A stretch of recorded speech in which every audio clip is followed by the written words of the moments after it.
Welcome, ladies and gentlemen, to the Top Cut Peoria offline event. And we got my man Joshua here. Oh, I should be pointing this way. I always forget that the camera flips.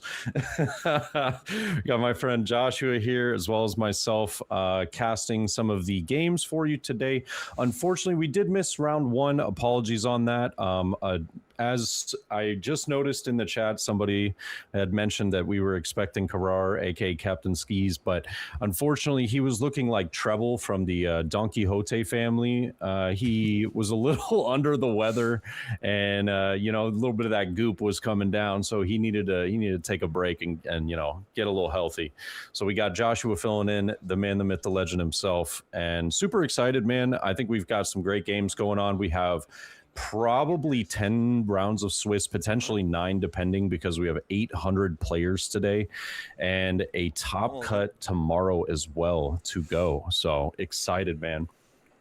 Yeah, same. I was, I'm excited for this first round as well. I think we have an exciting matchup on our hands. If you want to start talking about that, we got a Yamato on deck from one of the mainstays, I would say, of the community, Butts with a Z himself. Really one of the great deck inventors. I think we all love to see new and interesting builds, and he's always been one of the Yamato goats. And he's here cooking in OP13 with it as well. Won his first round, and we're gonna see him versus a Goldie Roger, which is also running some saucy cards in this list as well. Yeah. Taking a look over some of the cards in each of the list was pretty interesting. I love to see that, again, just as you said, Butts playing Yamato here has been definitely like one of the guys that, a lot of people will conform to the meta and they'll just say, hey, we're sticking with this. I'm not changing. I'm not going anywhere. I'm just going to continue playing, the one deck that I absolutely love, and he's found a way every single time to make this deck work. But he is going up against one of the new kids on the block, but if we're talking about One Piece lore, maybe one of the old, originals, the OGs of the pirates. We've got the king of the pirates himself, Gold Roger. And I just find this very, very interesting because I was thinking about the match beforehand and just going over it. Gold Roger is going to want to ramp as quickly as possible to get to 10. Getting that 9-cost Newgate down, getting the 10-cost Shanks that they typically play in these lists is going to stop, or maybe prevent Yamato a little bit from being as aggressive. But now we're just gonna see this 8K swing going into Gold Roger, taking double hit right there for the double attack.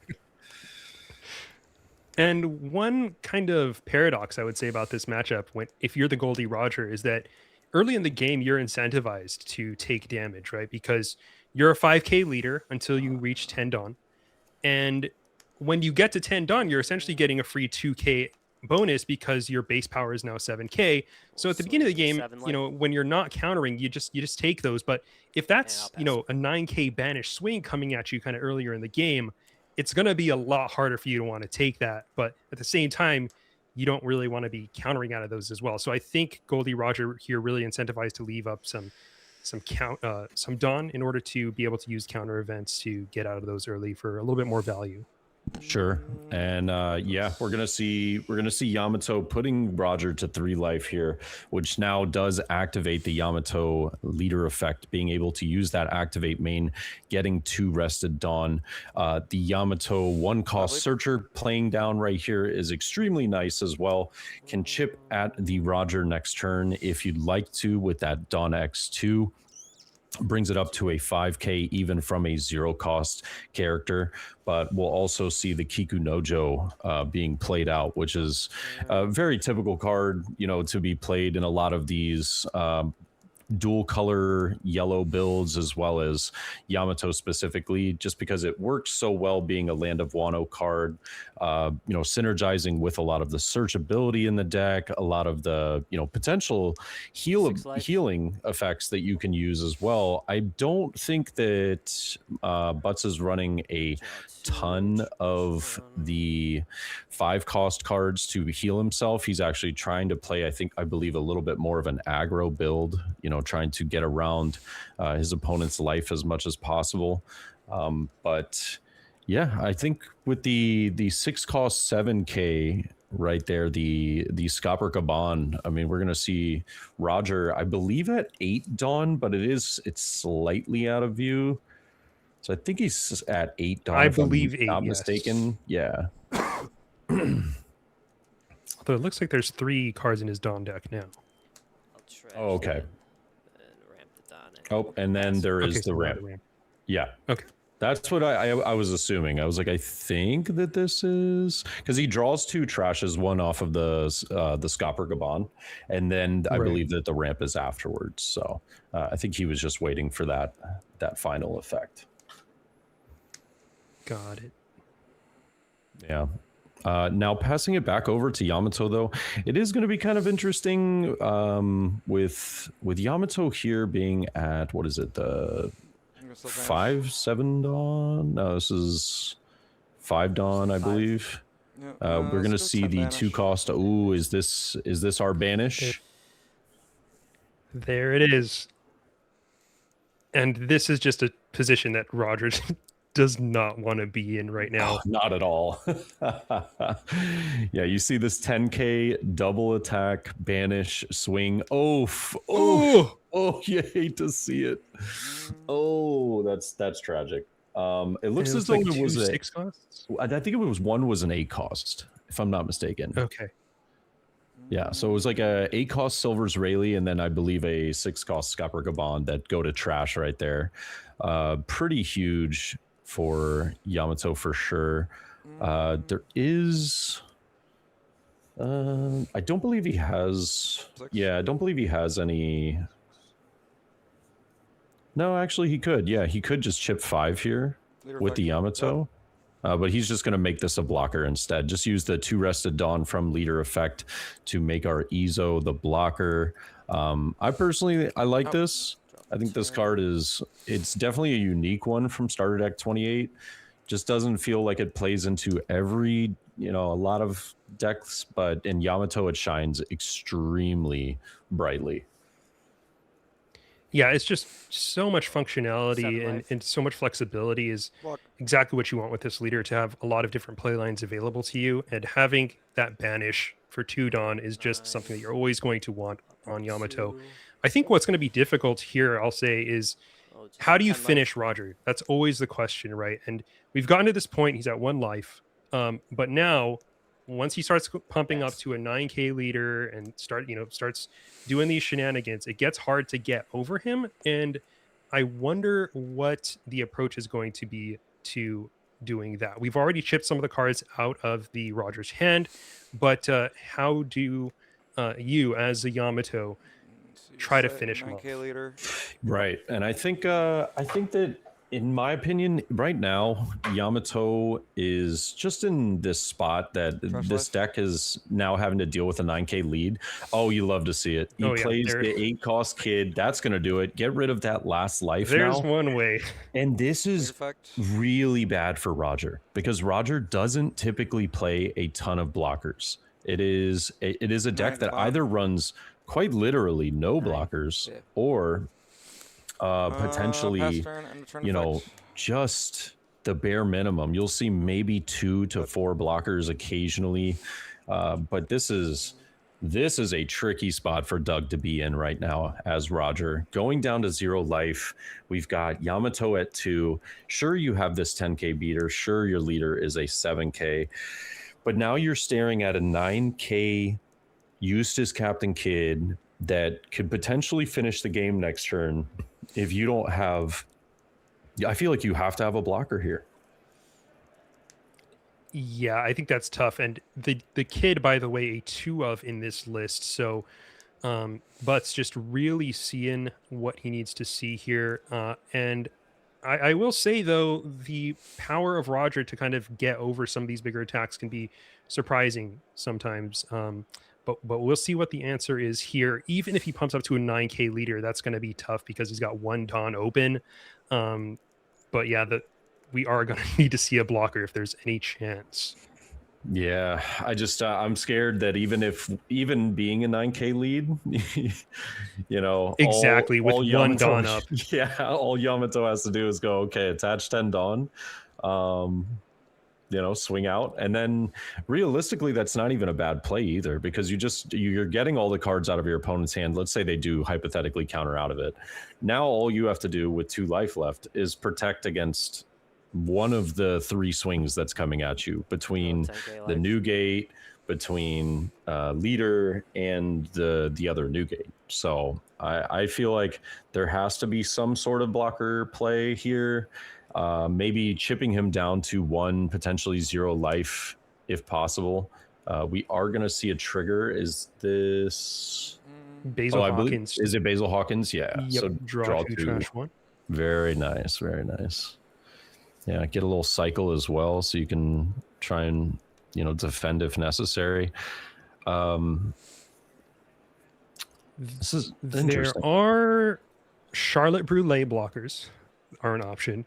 There is the Uta as well. I believe that's the only 4 blockers that this list is running on Doug's side. So he's maybe praying for those and the ability to take out the Captain Kid here. Oh, and it's a rush. Rush Rayleigh. This is only 8 Dawn though, so leaving ourselves with 2 here. Yeah, I mean, leaving ourselves with 2. He is going to counter out of this attack here. Now with the 2 Dawn, we are going to see an Uta blocker. So as you just mentioned, you know, maybe I think he's running like 4 copies of blockers in this deck. Having to see 1 was a necessity, and he was able to find it. It is a little tricky when you kind of need to see 1 of those blockers and your deck doesn't, you know, allow you to find them very easily. We're going to see Hody Jones. Hody Jones, he does take the last life. This is a last-ditch effort, but the leader is only 7K. I say only 7K as though that's not really that much, but there are a lot of swings. Doug's hand size has to be somewhere in the realm of, because of the banish, probably about 5 or 6 cards. And losing the 2K from hand with the Uta is definitely a blow to survivability here. Okay. Starting with the 9K. Yep. We'll see the 2K, 1K. Yep. And now we're going to see using the leader effect, we're going to attach to rested. This should be enough. That is it. That's it. Shanks and 9-cost Newgate, and we will see Yamato taking it. You know, just as we had mentioned before, I mean, this is one of those decks that you don't see very often, but you know, Butts here has been an incredible pilot of this deck for a long time. I know for a fact that he's been able to, you know, hit a couple of top 8s with this deck, and throughout every meta, it's incredible. You would think eventually, you know, okay, maybe this leader needs to be put to rest. No, he has always found a way to make it work. And I think just the ability, just having double attack as a leader, there's always going to be some possibility space there, some relevance. And now that there are so many ways for the leader to banish as well, it's just there's a lot of power there. And we saw it take on Roger, which at a base level is, you know, on paper, you look at Roger, a 7K base power leader with 5 life. How could they print such a thing? And you have Yamato taking it out in round 2. So it's always possible, folks. Don't underestimate a deck just because it's been out for a long time, because it can surprise you. And double attack, one of those abilities that's going to catch you off guard if you're not careful. 100%. And I think that, it is a little bit unfortunate for Roger there as far as matchups are concerned. I think that realistically, with how early, game for you is mostly just trying to ramp, trying to get ahead, trying to get to that 10 dawn mark where you can actually start realistically playing your game as Roger. You played up against probably the one deck that said, yeah, not today. That's not going to be happening. So I do find that to be a little unfortunate for Roger, but simultaneously also not having the promo yet available to them, because I don't believe it's going to be out until January. That promo would have been nice on that 8 dawn turn to potentially buff up, bring leader effect up just a little bit. And I think that would have been, really nice for them. So. Yeah. Yep. But I believe, we're gonna have that's gonna be the end of round 2. But we should be back for all of the rounds of Swiss today, ladies and gentlemen. Super excited to be here. Thank you again. Big shout out to Top Cut for having us and being a part of this event. And for all the players out there, the best of luck. There's over 800 players today competing for their nationals invite to Vegas, and simultaneously just some of those amazing prize cards that are up for grabs. Some of the top 64, top 32, and top 8 cards, as well as the serialized. That's the big one. That's the big one I bet a lot of players are going for right now. So Yeah. What's the serial prize this time around? well, I think that since it's not the treasure cup, I'm pretty certain it's still the Shanks. Is it Shanks? I'm like 90% certain it's Shanks. Yeah. So it should be Shanks, and then I believe for the treasure cups, it's the top 4 that has the green Zoro at the moment. Yeah. Yeah. But Highly coveted cards there. yes, I am so mad that I was never able to get my hands on one of those Luffy cereals from like the first few regionals and treasure cups at the very beginning of the game. That was back when I was trying to actually get good at the game. You know, Oh, never. you still are. Come on. No, back then the success rate was very low. Very low. Oh, you're in full try hard. Yeah. Well, ladies and gentlemen, we're going to take a quick break. We'll be back with round 3 in just a few. Thank you for tuning in again. And if you guys are watching on Twitch, be sure to hit that follow button. It's nice and free.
Oh, and we are back. All right, ladies and gentlemen, welcome back to the Peoria offline regional. And yeah, we've got a real nice matchup for you here. One, a little bit of an interesting deck that we weren't expecting so early on, and it kind of just had to happen because it is the man, the myth, the legend himself, Min Hootie, playing the Doflamingo from OPO1. And then we also have Blasey right here playing Ace from OP13. So this will be really interesting to see how this goes. Both very blue-centric decks going up against one another. And I believe is that Gecko Moria being played out right there? It looks like it, yeah, and a very nice art one at that. Yeah, very true. He's got his deck all decked out for sure. As we mentioned in the last matchup as well, this meta, the ability to get around blockers is crucial, and it's really, really good right now. So I think the fact that Doflamingo has access to the quad perfume femur is often going to be game winning in and of itself. It's kind of like the Rayleigh unblockable event in that you're just going to be able to get around a lot of what your opponents are trying to do, which is to just like kind of block her up, stall out, and let their big boys do the winning. But that's going to be a lot harder to do when you have so much aggression coming towards you and you have these unblockable events to finish off the game. So right now, taking a life here with no ace leader effect up. So only going to draw that one card from the life there. Yeah, and having Weevil on board here is really nice just to get around to that 6K stat line for the leader. And okay, so this was the 2-cost Marshall D Teach that was played? Yes, I don't think I've ever seen that art. I haven't seen the art for it. Yeah, that's actually really interesting. What is that from? One of the best selections, I'm assuming. I'm assuming that's from one of the best selections. Looks like yes, that as well as the Weevil seem to be from the recent collector sets. Gotcha. Maybe Premium Bandai. Okay, yeah. Nice new collector sets. Yeah, I've seen a couple of the cards, but I haven't typically seen Doflamingo played too much. So just to see a lot of these arts actually in play is really interesting. And Atmos there coming down does reveal 2 of the Whitebeard Pirates types. Is going to bounce back the Weevil, but a huge pudding right here. This is absolutely massive. Having access to putting in the blue decks is such a great way to answer the problem that Ace kind of presents with having so many cards in hand and so many different resources. So bringing Ace back down to a reasonable and manageable 5 cards in hand, and now being able to go, okay, I can use my leader effect if I want to by attaching, which is what he's going to do, attach some Dawn with the Teach, and then replay out the Weevil, drawing an extra card. Definitely going to have to take this, or else we're going down to probably 2 cards in hand. So this seems very reasonable to take here. Now be going back up to 8 because of the draw from life, draw from leader effect, and draw for turn. So Ace obviously in a bit of a scary spot, only being at 1 life left, but we're inching closer and closer to having our top end played onto the board, which is, if we get enough of those 10-cost new gates and we're able to save that 1 last life, then the Perfume Femur threat is, kind of not something that we need to worry about too much. I think one interesting thing as well, though, is that Min Hootie is on 3 Charlotte Puddings, so the hand size is never going to get too far out of control for him. And in addition, you also have the bounce law, which is going to let you bounce back one of those puddings if you haven't drawn another one. So that's always going to be an issue too. And you can just do the Rayleigh strategy of just repeatedly using Perfume Femur over and over. So as the ace, kind of a tough position to be in, I think, a little bit of a scary situation, but at the same time, you know, when you're ace, the ability to just raw draw so many cards is going to make it so that you have a lot of staying power in pretty much every matchup, even if it's something scary like this. Sure. And I mean, these Atmos are getting a lot of utility as well right here, just being able to swing at a 5k leader. Minhudi choosing to stay healthy here is going to take that life. Unfortunately, though, no 8 drop here. Or is he on 7? No. He should be on 8 done. Yeah, because of the 1 on leader, 1 for the Ezo, and then the 6 for the Jozu here. No 8 drop effect to be able to play out one of the higher Whitebeards, but I still think that Jozu is a really solid play. It is going to lighten up the board a little bit, but I mean, I fully expect Minhudi to just jam here. So like we might see the Weevil being replayed, sure, but then, you know, Teach Effect, getting back 2 of those rested Dawn, even a Sengoku here, maybe looking for. I don't believe that Sengoku can find the Perfume Femur. Am I mistaken? Simply because, oh no, it can find. I believe he can. Yeah. So I always forget he's the Navy type. I don't know why I always think of, oh yeah, he's looking for Navy. No, he's looking for the 7 Warlord. If he finds that Perfume Femur, this could be really big for him, you know, and just trying to be as aggressive as possible. So yeah, we are just going to see the jam. Is he doing it? Yep, he is. it is. Yeah. Oh man. And you get the boa, so you get to use that last Dawn for a true jam. Yeah, this is so scary. Like, I would not want to be in this Ace's shoe right now. Oh man, that is absolutely terrifying. And with the threat of another pudding coming down, I mean, pudding is so strong in this matchup too, because the I am Whitebeard card is you need 2 cards for that combo, and they spend a lot of their early game trying to get the combo off and to get those cards in their hand. And when you've just been puddinged, it's a lot harder for you to find the cards that you need to get that 2-card combo, which seems like it would be easy, but in card games it can be difficult to get 2 of the cards that you want in hand at a given time. Yeah, I mean, tough spot. It feels like you're trying to answer with all of these Atmoses that have been played, the Josie, you've been trying to answer this Weevil, but this Weevil's just been drawing more and more cards, allowing Doflamingo to potentially get to that perfect spot where Perfume Femur just wins the game outright. This is a spot where I almost feel, okay, so he is going to use the 8 cost here to play out the 10 cost, I would imagine. I almost prefer if I had 9 cost Newgate in hand, which we do not have absolute knowledge of, but if he has the 9 cost, I would almost have preferred to play that and then maybe a 2 cost Uta as a blocker. But you know, this is a way. Yeah, again, the odds of both of those could be difficult here. Exactly, yeah. Especially By after the way, hitting the pudding.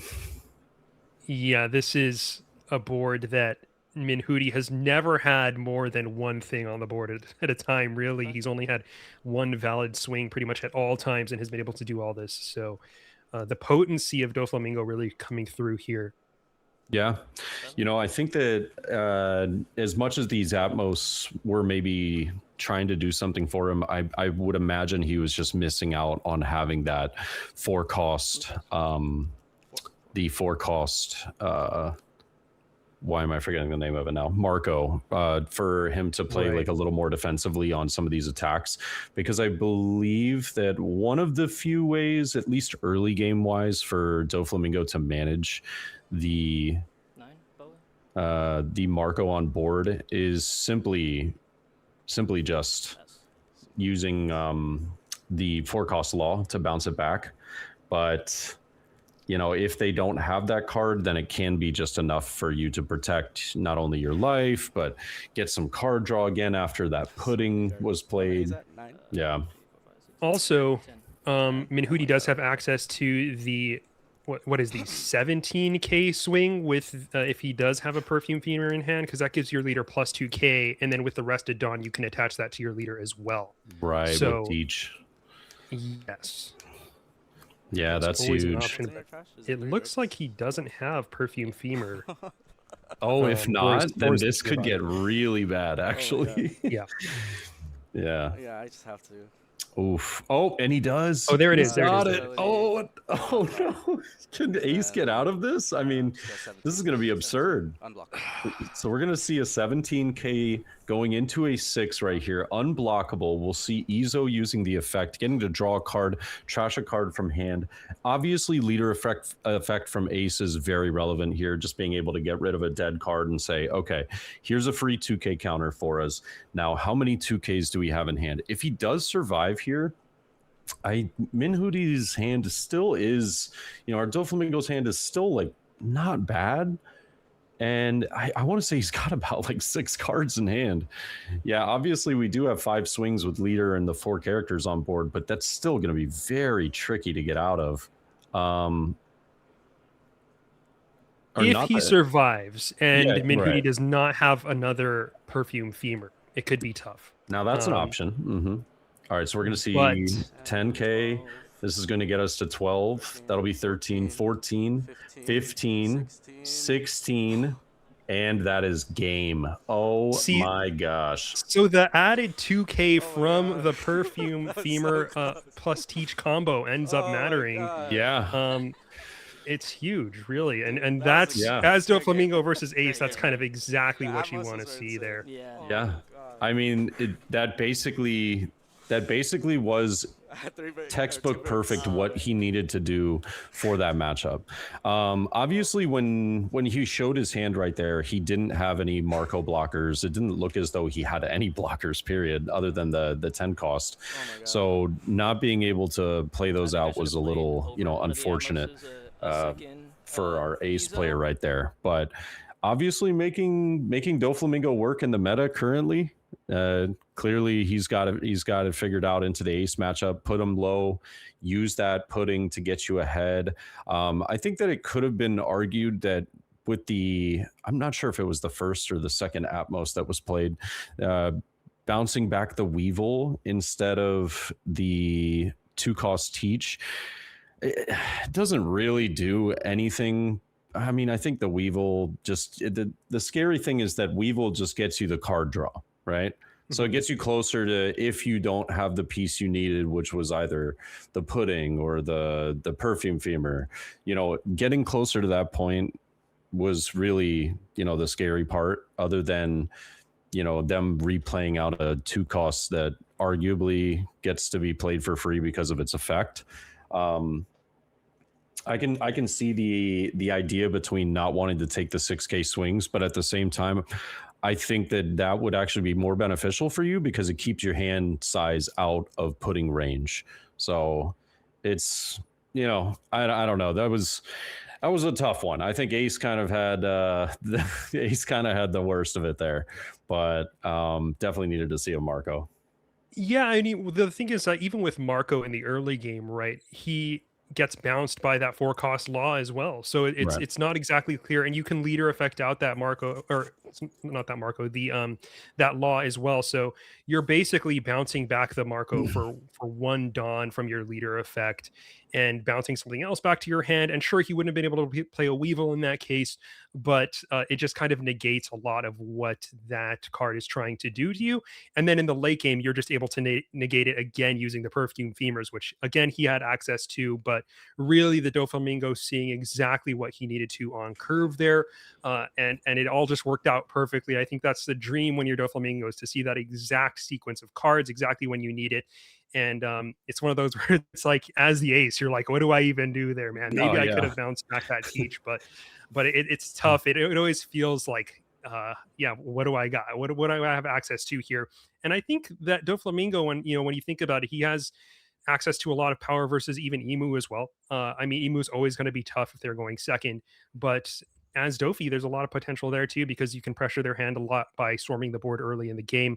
Right. No access to that 4-cost Jinbei anymore, the old one, but he does have some new tools to stop from bleeding out in value and to finish the game using those perfume femurs. You just keep jamming, and there's potential there. But against Ace, we saw this put in the work, and great job to both players. No, 100%. It is very interesting to see. I love that so far in round two and round three, we've showcased decks that, not nobody's really talking about these decks a lot. Nobody's talking about Yamato. Nobody's talking about Doflamingo. But these decks are beating, what we view as, the meta currently, which is Ace. We're seeing Gold Roger, which I would say is the arguable fourth best. Again, arguable Mhm. fourth best in the meta at the moment, because I would say a lot of people kind of put like Ace and Emu at the top. Then you end up having this like right beneath tier with Green Zoro, and then you have Roger. And if Roger had that promo, I think it changes a little bit, but obviously Doflamingo can make it work. I think that deck maybe would have had a little bit of a harder time. Maybe I don't know. I don't know. Now I almost second guess myself. I was thinking it might have had a little bit of harder time into the Roger matchup, but it actually, in hindsight, just being able to flood the board early, swing while the leader's at 5. So I think they've got a good idea right there. Trying to uh, maybe use something that players aren't as practiced against. You might have been practicing so much against these other, more standard meta lists, and then you end up finding yourself against something that throws you a complete curveball, in the early stages. And that's why a lot of these regionals and treasure cups can be very interesting how they end up turning out, because the players that end up making it to the end, they had to play through the first, few rounds of gauntlet. That gauntlet of the first 3 to 5 rounds is just no man's land. You never know what you're going to get paired up against. You've prepared for, certain decks, certain lists, certain play style, and then you're just like, wait, what am I playing against? Yeah, I think the other thing to take into consideration too is the fact that a lot of these decks are chosen because they have good matchups into at least a couple of these top decks, right? Sure. I think Doflamingo, you look at that leader, and I'm sure Minhuti's thinking, this has a great matchup into Ace, and that's one of his selection criteria for this deck. In addition to being experienced on the deck, I know he ran that back when it was the meta deck to be running, but I think that's just a thing in these early rounds. You got to be careful for these. I think where they have trouble is where they start seeing some of these, third or fourth in the meta, or, maybe the Emu matchup isn't as great. I mean, I think Emu's always going to be doing well when he's going second. So it can be tough. Right. But I think bringing to a regional, a deck that you're really comfortable on and something that has pretty good matchups into the top decks is going to be a winning formula, or at least something that you can have fun with and know that you're going to perform to the best of your ability because it's your comfort leader. 100%. I think those are the two most important things that you have to take into effect when you go into an event like this. Is you have to say, one, okay, I want to play something that I'm going to have fun with. If you're not going to have fun in an event, then why even go? Right. Mhm. And then two, you want to bring something that you can at least you can compete. You can say, all right, I'm ready, I'm here, I can play a couple of games against some of the meta deck lists, and I can hold my own. So we just watched two off meta, if you will, leaders beating out some of the more up there leaders with win rate percentages and everything. So love to see it. But ladies and gentlemen, we're going to be going into round 4 here shortly. We'd love to know what you guys in chat would love to see in the next round. So if you want to leave a couple of leader suggestions, we'll try and get that leader featured for you on the next round. And until then, we're just going to take a quick break, and we'll be back with you shortly.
Discovery's 4 computers now have primary control of critical vehicle functions.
All right, ladies and gentlemen, we are back with round 4. And hold on one second.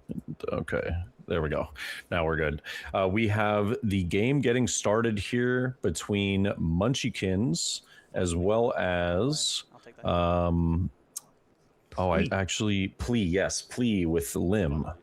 Very nice. I know we had some requests for Lim in the chat, so definitely wanted to see it. One of the more unique leaders that has been, kind of buffed up since the 10 cost Shanks has come into the game, which I think was initially kind of like a red-green Luffy idea, but Lim has basically made it, completely so like revolutionary for the deck, being able to still play out cards because it was played out from the Lim effect as well, which is really unique.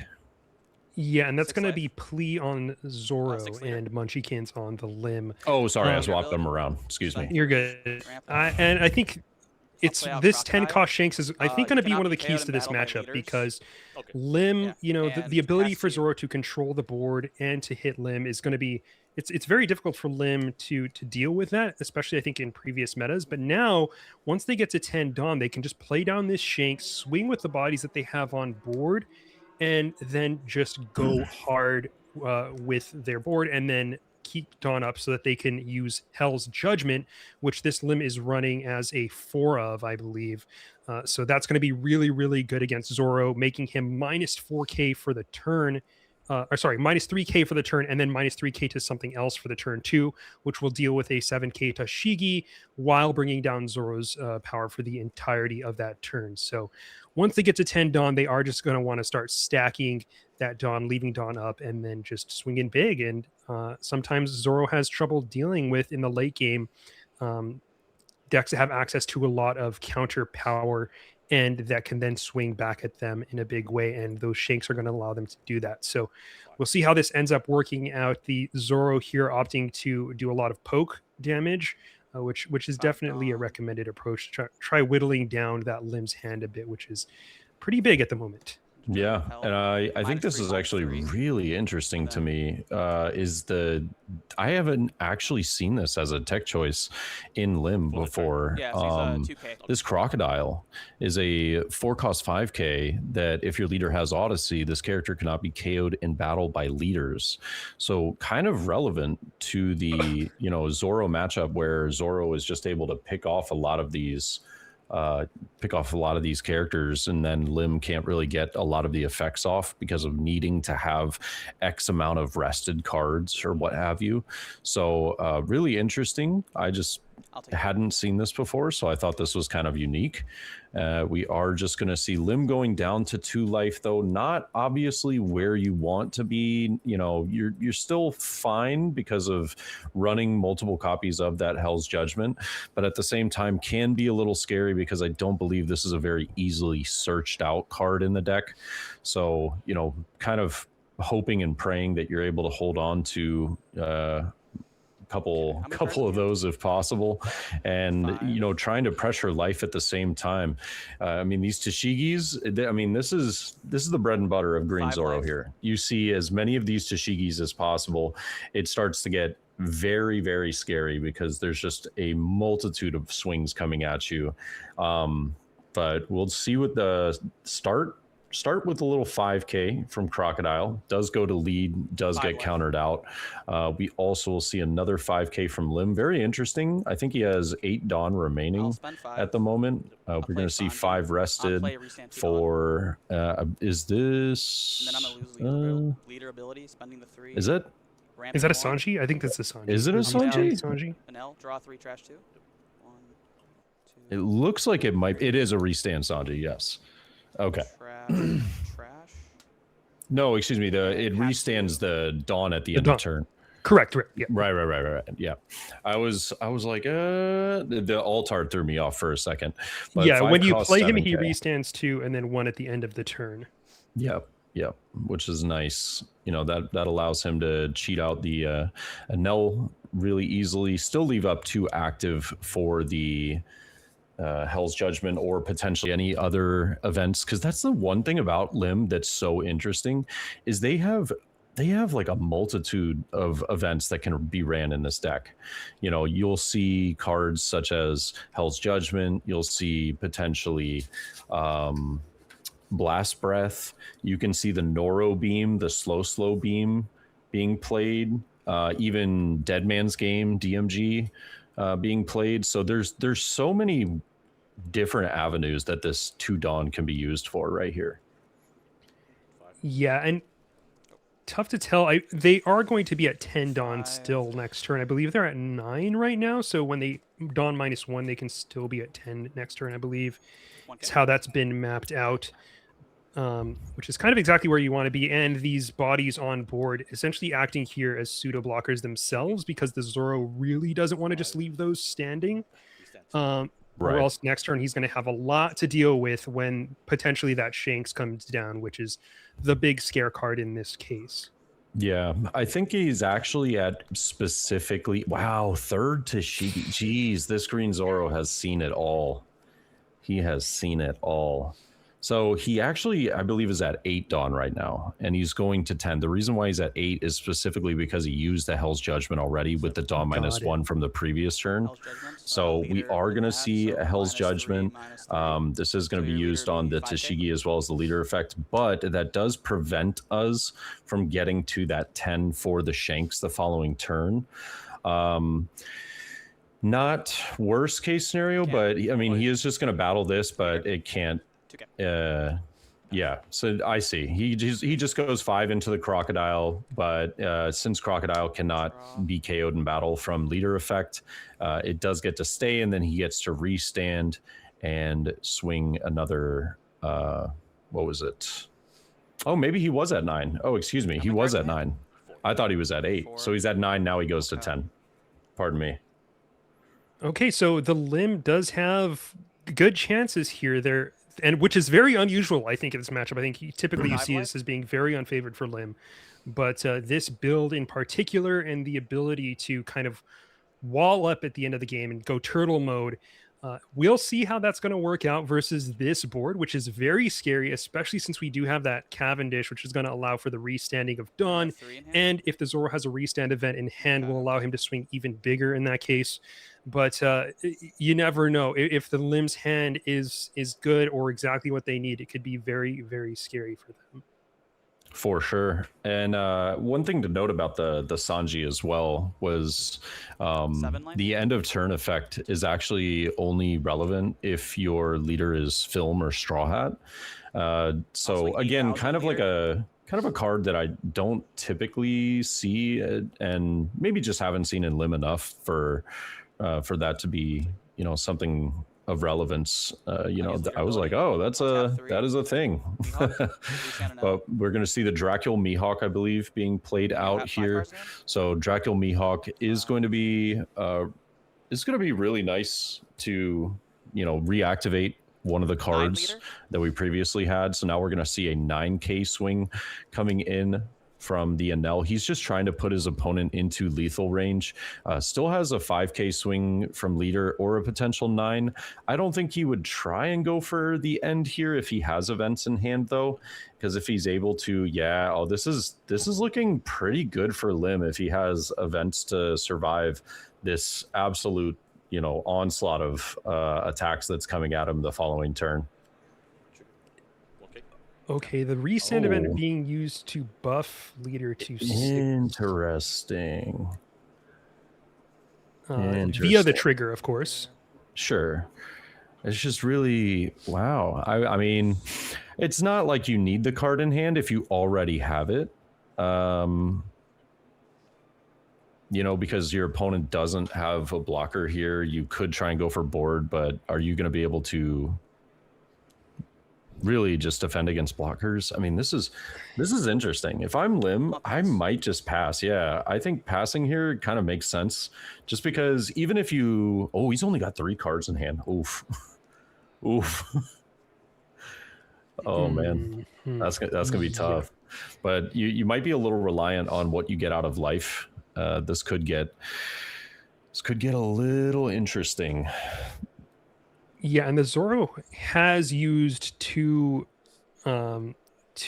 I'm sorry, the Limb already has used 2 of the Hell's Judgment, so not great odds of them having a lot, but because they're 4 Dawn up, maybe they're hoping for that aura as an out, or they do have it in hand still. Right. And because the Zoro used the event to buff up 1k, essentially turning it into a 1k counter, the read is that they do have another one in hand. So we'll see how this works out, but not looking great for the Limb here. We'll see 7. We are going to see 1 for DMG being played. Still leaving us with 3 active Dawn for remaining events. So he does play 2 DMG, 2 Blast Breath, as well as 4 copies of Judgment of Hell. We've seen 2 of them already, as well as obviously the DMG right there. Dead Man's Game. I should maybe be a little more specific about that. I just shorten it because I know that it is a mouthful to say that full card's name. Deadman Aura, or Demon Aura 9 sword style Ashura Blades drawn Deadman's Game. There you go. There it is. And no event coming out here. No Judgment of Hell. So presumably the Limb does not have it, which is kind of their out in this situation. Yeah, this is interesting. Is he just going to go all in? We'll see a 6k swing, restanding 2. We are going to see a 2k to protect from the 6. And now is he just going all in, or? Yeah, oh, he has another restand event. 11. Yep. I think that's it. That's it. He does have the Blast Breath, but unfortunately not going to be able to get out of that, as well as another attack from the 3-cost event. So Green Zoro is going to take it down right there. Unfortunate to see. You know, I would have loved to. Would have loved to see Lim, take it out, because that's a tough matchup for Lim right there. But I think Lim was doing probably the best that they could right there with what they were given. I think being able to see the Hell's Judgment early enough was really nice, but obviously no 10-cost shanks.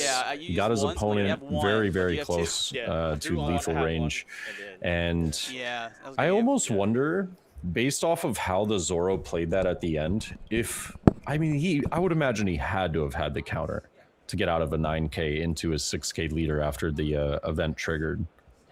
It's tough, but I mean, it's possible that 1k saved them the game too, because could be, yeah. They had the restand events in hand. There wasn't going to be another turn where that was really going to matter. So maybe that extra boosted 1k was what made the difference there. You never know, but I think it does seem, based on the hand, that was the right decision. But just tough for Lim, because you do so much teching against a deck like this with the Crocodile, and with all these counter events, and it just doesn't come through for you in the end, because Zoro saw, again, everything they needed to see. We've been seeing a lot of these really perfect hands. Haven't really had a game thus far where the players weren't seeing what they needed when they needed to see it, besides the losing player, of course. But that's just sometimes how it is in the game of One Piece.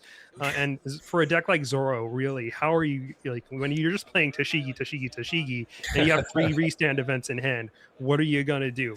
But I mean, I think the maybe question that Lim player is going to have once this is all said and done is, should I have just gone for the 9k there? Do I ever survive in that situation on that following turn? Because they had no Hell's Judgment. They were playing hoping, they had that 4 Dawn standing, hoping that they draw the Hell's Judgment afterwards. But again, once you see that restand event come out as a plus 1k, it feels even more hopeless, and you're like, maybe it's an even worse idea for me to start swinging here. I think if you're in that player's shoes, look at the trash, see how many 2Ks are in there. The Zoro was countering out of a lot of swings prior to that. So maybe there's a chance, maybe you can see, and that's what pushes you over the edge.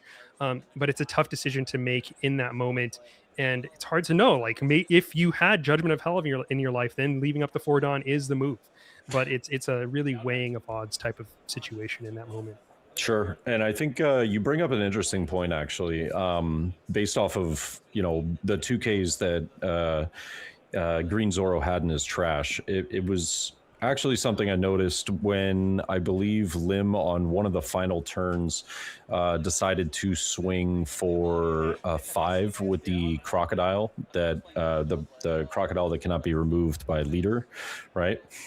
He decided to swing 5 with that, and he actually got a 2K counter for swinging 5. So I think that's actually a really good indicator as to what 1Ks would my opponent want to hold on to, and what 1Ks would my opponent want to, you know, play around or have in hand. And at that stage in the game, there's probably not many. So if that's the case, then you can actually, I think he could have maybe changed the numbers that he was swinging a little bit. You probably could have gotten a little greedier with, instead of swinging with the, I think it was, what card was it? The Anel. I think it was, he swung 8K into a 9 after the restand. I think you might have been able to get a little greedier and swing, you know, just perfect 2 over. So maybe if he had swung 7, that might have been actually a little bit better for him, because he has this knowledge that, okay, even if I was to swing 5, like, I'm more than likely going to get a 2K for this. And I might even get, best case scenario, like a 0 cost event or something. And then that's extremely telling. And that's when you can kind of like get those pistons firing in the head, you know, in your brain. You're like, all right, now I see a route where this works. So I think there might have been a way, but it is kind of tough. I think Lim was, you know, back to the wall there for sure. Just trying to make it through. Definitely did a good job. And yeah. I like to see, though, that there are these tech choices that make it a little bit easier for, you know, for some of the decks to deal with, decks such as Green Zoro. Yeah, and I'll tell you, I've played against Lim as Green Zoro before, and when they start turtling up at the end of the game, it does start feeling like borderline hopeless, because you're like, Hell's Judgment, this card's OP, this is crazy. They're just negating everything that I want to do with one single card. And then they're playing a Shanks, and it's like they're developing and getting ready to deal with your onslaught. Unfortunately, the Lim just didn't have it when they needed it, and the Zoro did. But yeah, I think, as you were saying, just really good to keep these minuscule things in mind when you folks are doing the math on your swings toward the end of the game, because those are the margins, those razor thin margins of reading your opponent's hand, looking at their trash, and trying to make the optimal decisions, because it can be tough, but those can win you the game or lose you the game. Not that was the difference maker here. Again, Zoro had a lot of great stuff, and Lim was playing well too, but those are the kind of things, as spectators, keep an eye out, folks. 100%. Man, I tell you what, though, it's tough to beat that many Tashigis. Exactly. That's a good card. I call it the 2 cost 7K. The 2 cost 7K, because you get 3 Dawn back to your leader, and it's like, oh. Yeah, the first time I saw that card like played against me, I was like, there's no way I'm reading this card correct, right? Like, this is absurd. So many effects. Yeah. But it's built just for Zoro, and it's a great card. You know, I would say it's okay. You know, it's pretty good card. You know? He doesn't have counter. That's what balances it, right? You know, I think what would be interesting is, as much as it's a really good card for Green Zoro now, it could be an unbelievably good card in the future for any type of Zoro leader that's multicolored and has green as, you know, part of it. I think there are some shenanigans that could be done there. You start to incorporate Tashigi with some other cards that are able to cheat out characters and play out, you know, different things. I mean, my go-to idea is something along the lines of like a green-blue Zoro, because you have a lot of these blue navy cards already that exist in the game. And I believe, if I'm not mistaken, I could be wrong about this, it might be in black, but I think it's in blue. I believe there's a blue card that cheats out navy types of 5 costs, or maybe it was 4 cost. But that I mean, like some sort of combination like that, where you end up having Tashigi. Oh my god, that would be insane. It would probably be inherently more balanced too, because Zoro's leader effect is designed designed such that you want 3 Dawn on your leader and Yeah. a rested character. But if you put it in another deck, it'll still be an amazing card, but you're not getting the 2 swings out of it. It's not enabling that combo Right, part right, of right. the design either. So The green Zoro leader definitely takes full advantage of that case, but Yes. it is it's still something interesting to think about. You know, there's many of these cards are like cards I haven't even seen, I don't think ever played before, are, you know, making the rounds into decks occasionally because of you know, new leaders working with their synergy, or just some of these cards being great tech choices into you know, great tech choices into particular decks. Like you could have told me back in, I think it was OPO4 or OPO5, when some of those Celestial Dragon cards were printed. You could have told me that those were never going to be used in a deck ever, and I would have said, yeah, you're right. And then sure enough, Emu gets printed, and then oh, got it. yeah, Got it seemed like they were waiting for an emu style deck to come out, and it's just cool to see like that Shirahoshi that is running emu as well. It's like Yeah, not a great card, but when you see it now, it's like that card is really car's strong. pretty good. It looks pretty nice. Yeah. Reminds me of the one cost Mansherry that I ended up becoming, like, it's a pseudo blocker. You know, it does a Right. thing and it's a pseudo blocker back in Sakazuki. So pretty interesting tech there, and it works extremely well for what Emu wants to do. But ladies and gentlemen, round 4. Hope you guys enjoyed that. We did get try and obviously grab, you know, something that was suggested from chat. We are going to be on the lookout in the next round to try and find another, you know, interesting matchup, just because, you know, there's a sneaking suspicion that closer to the end of today, it might become maybe 2 or 3 leaders that it boils down to. So we're going to try and get some fun and eventful games for you guys. Hopefully maybe we can find a red black Sabo. I think that would be very interesting. Maybe find a, I know there was another suggestion that now I'm forgetting. Oh, the green blue Zoro Sanji. Zonji, yeah. Yeah, very interesting. But we'll be back with round 5 pretty shortly. It seems as though there's only a few minutes left in the round. Then they'll have a couple of minutes to get set for the next round, and we'll be back with round 5 shortly, guys.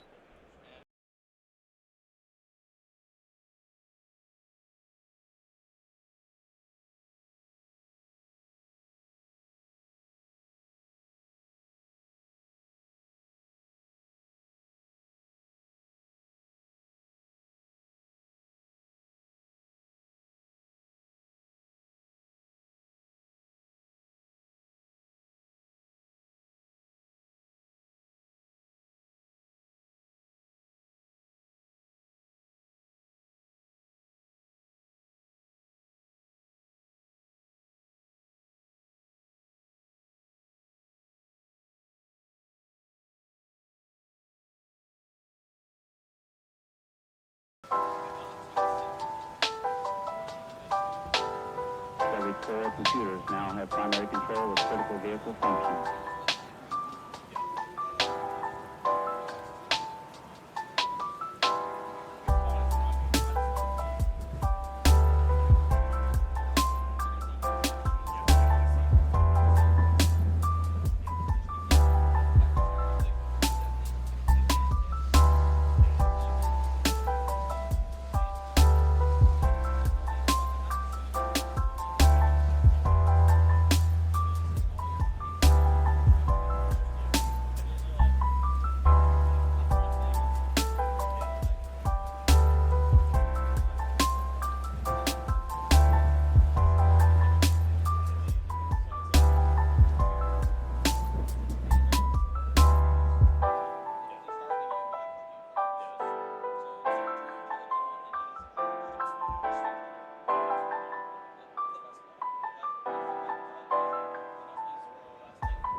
All right, ladies and gentlemen, welcome back to the Top Cut Events offline regional held in Peoria right now. And yeah, we've got the next round getting set up right now.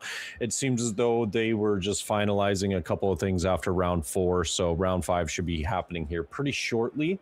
I can't guarantee it, but I do believe that we have found an undefeated blue-green Zoro Sanji. Can't guarantee it. All right. But I think that we have one that is available. So we're going to try and get that match on here for you guys, because I think it's just a really interesting leader that I don't think was talked about. You know, when it first came out, it was kind of looked at and people were like, oh, this is really neat. And then it just wasn't there yet. It wasn't complete, you know, and a lot of the new additions have definitely helped get that deck back on track. Yeah, I think it had a weird moment where when Jinbei was out, it seemed to have like it would have a lot of potential, but it was always kind of worse than what Dofi was doing with Jinbei, and even to an extent like what Boa was doing with the deck. So it never really got its chance to shine, but the leader effect always had quite a bit of potential, and it continued to see just a little bit of support while the other decks continued to get better at the same time. So it always felt kind of a step behind, but we're seeing it have a bit more of a resurgence right now because of the fact that its leader effect, again, can let you get so much more juice out of your characters on board. You can bounce them back to hand, you can restand them, you do a lot of really tricky things with your board with that deck. So it's really exciting. I think there was also some Arlongs that were doing well, so maybe we'll get to see one of those as well. It's all kind of up in the air at the moment, though. But Yeah. really excited to see whatever comes out next. No, 100%. And yeah, so I think that one of the reasons why they've been kind of doing that, or why they've been doing so well, sort of in the current meta, is because of that card. What is it? Vanderdecken. Yeah, I One mean, of my favorite cards in the game. If y'all know me, I feel like this was kind of a meme like a set ago where I was like, this is one of the best value cards in the game. You can KO any rested body. This is the 9-cost Shanks effect on a 2-cost body, and sure, you got to discard something for it. You get that. But this deck has a lot of ability to do that, and when you're getting so much value, 2 for 1 isn't the worst thing in the world, especially if you've done a bunch of drawing, you have a couple bricks in your hand, whatever the case may be, you have a lot of options there. And I want to say at a broader level, zooming out here, not just on Zone G again, but when we are in these early rounds, it's interesting because like every round so far, funnily enough, has been like a 10, 15-minute game. I know. And I think part of that is because a lot of these matchups, we're not seeing these mirrors that are being grinded out for, all the way to time until we see them, determine the game based on how much life is left or whatever. And we have a lot of decks naturally early in these rounds that are the underdogs, and a lot of these decks tend to be underdogs because they're aggressive, because they have the chance to win games quickly versus these leaders who, if you give them enough time, they're going to beat you. So I think naturally early on in the tournament right now, we're going to be seeing a lot of these aggro decks that have a lot of potential, stuff like the Limb, stuff like the Doflamingo. We've even seen stuff like Rayleigh do well at these tournaments. So just we should note that these earlier rounds, appreciate the shortness of the rounds for now, because as we get further and further into the tournament, we're going to see more really grind down and be really these like really tight resource battles that are going into the late turns. But as it is now, it's cool to see these matches that are burning the candle at both ends, as it were, that finish fast and are just really exciting in the time that they are running. I love that analogy, burning the candles at both ends. That's great. No, there's it's really interesting to see that. And by the way, I know, ladies and gentlemen, about 5 minutes ago, I did say that we were getting the round started. We did just get an update. This was actually a little bit on me for wanting to get started a little bit early. I actually forgot that they're doing a lunch break right now in Peoria. So you know what? Let's instead of just going to like a little be right back screen for a little bit, let's have a conversation, and then we can get ready for round 5 in the near future. So yeah, I mean, one thing is as far as wait, I lost my train of thought. As far as like some of those short games that we've been seeing, yeah, I mean, we're fully expecting to see longer matches, not only into Top Cut tomorrow, but also in the later stages of Swiss right now, because Ace and Emu are inevitable. That's the best way to explain it. They're inevitable. We're gonna see them at the end of this Swiss for sure. Whether even if it's just a tiny bit of representation from one of them and a lot of representation from the other, which it does see that it seems that we've seen that in some other events. We've been able to see the fact that there were events that were basically like all Emu. It was like all of top 8 Swiss was Emu. There wasn't a single other leader. But then we had other events where it was like, oh, Emu's only like 3 of the top 16, and then you had a predominant amount of ace, but there's also like these wild card leaders that always make it into the top 16 as well, like Bonnie. I think Bonnie's almost like notoriously making it somehow, right? And by somehow I mean like the deck is really good, but Yeah. it is like it's ridiculously good, but it's just not, it's unreliable is the way I look at it. Whereas Ace and Emu can kind of find their pieces more reliably, Bonnie kind of has to happen upon them. But that's the one thing that Bonnie has going for it is having a lot of the top end, so that even if it does struggle to find some of it, it's going to find something. Right, it's going to find either a 10 cost Ophi, it's going to find a 9 cost Shanks, maybe even the 10 cost Shanks, the 10 cost Law and Beppo, your 7 cost Hody Jones. You're finding, like, of the 14 cards that you're probably running in your deck that are top end, you're going to eventually happen onto one of them. But if you had to take a guess, right, if you were to put all of your eggs into one basket, what do you believe is going to be taking Swiss today? I out of any deck, I can say Emu. I mean, off rip, I want to say Emu just because it's so damn good. It's so reliable. It's so consistent. If you roll a 2, or if you roll for second, and you win that dice roll, you are at such an advantage against so many different decks. Right. It's just such a great one, and you just look at the cards in that deck and you think to yourself, like, how is this not getting there? Yeah. You have to almost get unlucky to lose as Emu, which does happen, to be fair. So true, though. But and that being said, I think that there's still a lot of skill required with all these decks. You got to be good. You got to know what you're doing, because you can screw up on all of them if you don't know what you're doing. And so we are going to see that. But at the highest levels, I think Emu is a deck that rewards training. It rewards the ability to really hang in there, to play to your outs and know what's happening, because you're going to be cycling through your deck. All those decks, it's like you say, oh, this is such an easy deck. You make it to 10 Donnie, you just win. But then you see like the really good players on these decks, and they're memorizing the stack. They know exactly what's coming.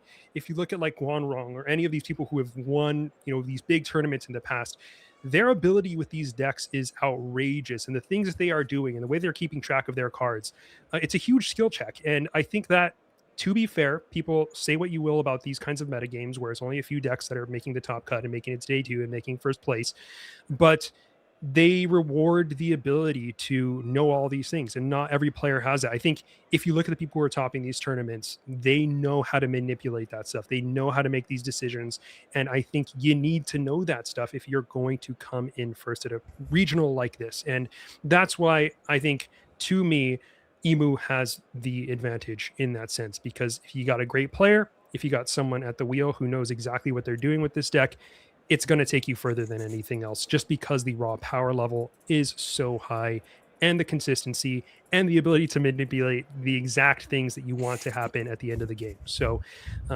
that's my choice, but anything can happen. Ace could get it too. Yeah, no, I completely agree. I think you're on the right track with that. I think that, yeah, again, anything can happen. It's not guaranteed, but if you had to put your bets in order, I would say a good bet would be Emu for sure.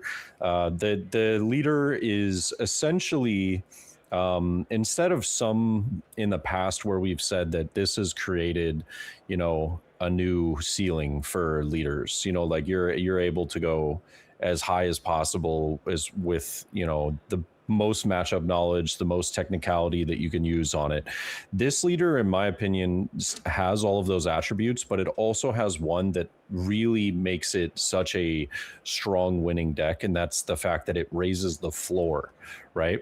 So it raises the fact that your deck has to be this good in order to compete. And if it's not, then you're going to struggle. And when you have like 800, and I believe there was 833 players, if I'm not mistaken, it was 800 something, but 800 and more players in one room battling it out for the top spot. The deck that's going to be able to bully some of those early round, random matchups that you can find, as well as do a really good job into the current meta with decks such as like Ace and Green Zoro. That kind of stuff it's 100%. It is relevant, because when you have that, you got not only a little chip on your shoulder going into the tournament, knowing that I have good opportunities here to win some of these matchups that maybe, I don't have practice into, but I can just use my core fundamentals to understand that, hey, a bunch of these 7Ks are just going to get through. They're just going to work. This is, I got 2 blockers every turn that's just going to do something. Oh. Uh-oh. Looks like Josh might have lost feed. Looks like we'll be getting him back shortly. Yeah. But ladies and gentlemen, I would love to know what you guys have in as far as predictions in the chat. If you guys have one deck taking it all today, or if you have one deck that you'd like to see in the finals. Again, this is Swiss, so the top 32 players tomorrow are going to be battling it out for the actual first place prize. So we'll be back with all of the best of 3 games tomorrow. But while we get Josh's everything set up really fast, the players still are on lunch break, so we're just going to take a quick break. We'll be back shortly, and we'll have round 5 for you in just a few.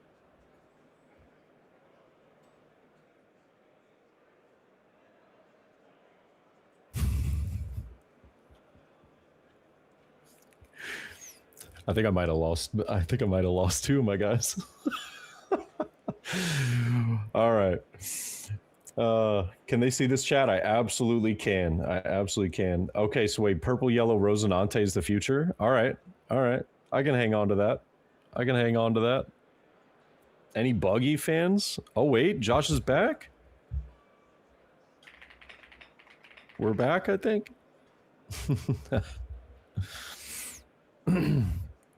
Yeah. Can you hear me? Just trying to make sure. Josh, can you hear me?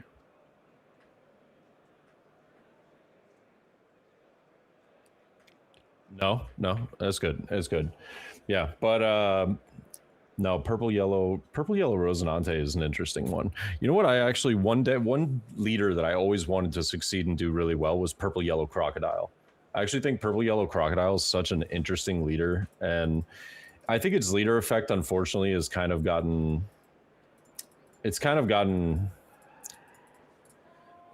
like power crept a little bit. It just seems like in the past, I think it was such a good leader effect, generically, but then it unfortunately just over time ended up running out of capability because just better leaders were coming out. So the power creep was a little too inevitable, but it just didn't have all the right pieces it needed at the time. Yeah. All right, looks like it's fine now. Yeah. Josh, can you hear me?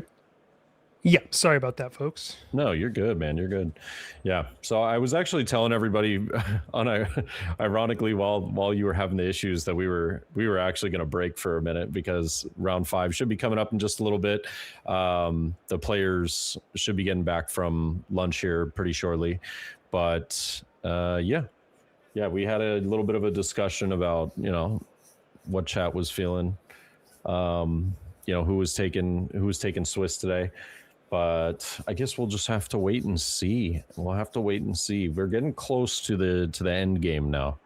No Marvel references, but we're getting close to the end of Swiss, which is kind of. I always like to see who wins Swiss because it never means that person's going to win the next day, but they have very good odds because it gives them, if you come first in Swiss, you get to essentially choose dice roll in all of your matches for Top Cut, which is huge. So if you see Emu winning Swiss, it is going to be a big difference, right?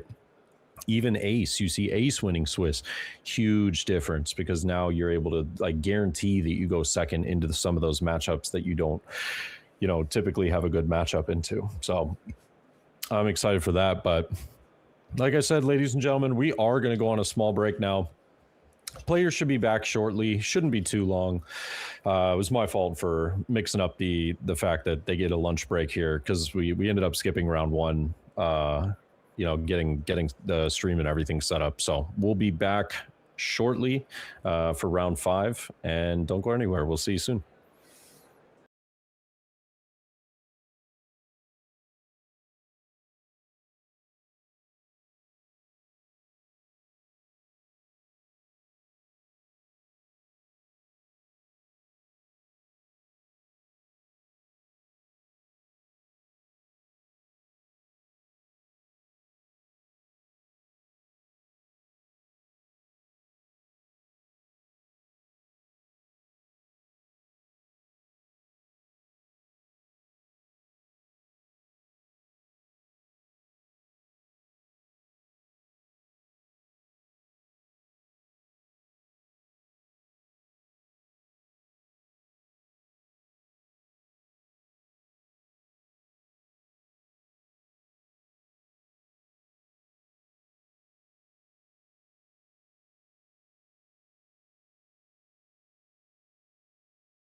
All righty, ladies and gentlemen. So lunch break is over here in Peoria, and we are back with the Top Cut Events regional happening. We've got round 5 coming up.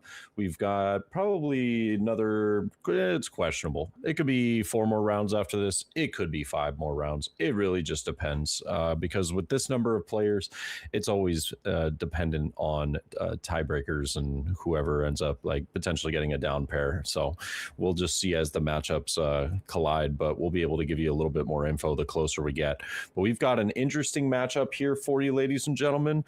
We got Tina Fey over here playing the red blue ace, and then we also had Gantz playing the red green Luffy, which is really neat. And we're going to be seeing Monkey D Garp coming down for the first search, picking up what I believe was the 3-cost Nami, the 3-cost film Nami from one of the best selections, actually. Love the art on that card. Also, I don't Yeah. feel like that's a card that I've really seen in RG Luffy lists before. Personally, I mean, as someone who's did a bit of dabbling in RG Luffy when this set started, I don't think I had seen that one very much, but that is a card that used to be so amazing in film decks because of the ability to search multiple times. I think the fact that you have to use Dawn for it, kind of when you play it, you have to pay 1 Dawn to do the search, and then when attacking, you pay the Dawn as well, has made it a little bit less good now as it used to be. But the fact that it can be just a value generator over time and you can protect it and continue to compile cards in your hand is really good. For those who do not know RG Luffy, for every Dawn that you have standing, that represents 2k in counter power when you use it on the opponent's turn. The only caveat being that you have to attach 1 to your leader first. So that being said, Luffy likes to protect his characters on the board using that extra counter power that he has access to, and that a lot of other leaders cannot get over because you have an absurd amount of counter.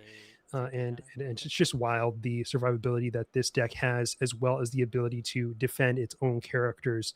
So the fact that he can kind of protect this Nami, have it generate a lot of value over the course of the game is going to be great. And I see the argument for this card in this deck. And I'm excited to see what the deck ends up doing with it. Yeah, I think the later stages of this deck are extremely scary. You know, it can get very, very powerful very quickly. And, you know, just being able to defend itself as well as its board relatively easily is honest to God, just really solid. But we're going to see the 5-cost 7k Sanji coming down here. So we do get to restand the 2 Dawn, and since the end of turn effect is relevant to, you know, our leader being a Straw Hat, we do get to set up another Dawn card as active. So giving us 4k free counter right there for red green Luffy is extremely solid. Protect the life early is the objective here, and you know, the later stages of the game when Ace has put down some of those boss monsters, you know, we've got your 10 cost new gates, your 9 cost new gates, your 10 cost Goldie Rogers. That's when, you know, we're going to want to try and, you know, take some of these life and not really just give away what feels like, you know, some free counter. Sorry, cards in hand. And the Ace here doing something that is highly recommended. If you haven't seen a card in a while, look at it, make sure you know what it does so you don't get caught off guard. There's no stage that is too big that you can't do that. So always a good idea to do that. So props to the Ace for making sure to double check what that Nami is doing, because you never know. Maybe it's like a art that you've never seen before. Maybe the effect is something that you're not super familiar with. And because that card hasn't seen play in quite a while, I like the idea of looking at it once again. But the Luffy not taking any damage here, and now we see the 6-cost Luffy come down, which refunds 4 Dawn instantly. So that is going to be used to use the Nami swing and the Nami effect, which is going to search out a, what is that? What card is that? Did you get a good look at that? I didn't see. It was very quick. I didn't get to see exactly which card it was, but the 6-cost Luffy is such a threat here for Ace. Yeah, it was so quick. It looked like I lost a little bit of frame rate on that, so I was I was trying to get a glance, but it was very fast. But we see the 6K with Nami. Did search out a film type card for Luffy. Did miss exactly what it was, but I'm sure we'll probably see it either as counter or a play on the board in the very near future. And then a 6K from lead, choosing to get rid of the I Am Whitebeard event here to basically just say, hey, I'll take a free counter. And this might actually turn out to be a bit of a grind game, ladies and gentlemen, than we've had in the previous matchup so far. Previous matches have been rounds, 2 through 4 were very quick, very methodical, but it seems like these players are trying to stay healthy. They're trying to stay, up there for the long run. And Ace is in position now to be using the 8 cost event. So I would imagine we're going to see something of the sort since we're on 8 Dawn. It is interesting though, starting off with the Jozu, because if you do end up playing down the 10 cost here, you kind of want to buff up not only your Marco, but your leader as well. So, no 10 cost or no 8 cost event, it seems. So we will see just a counter right here, as well as a resting of one of the Dawn to counter out of this 7K swing.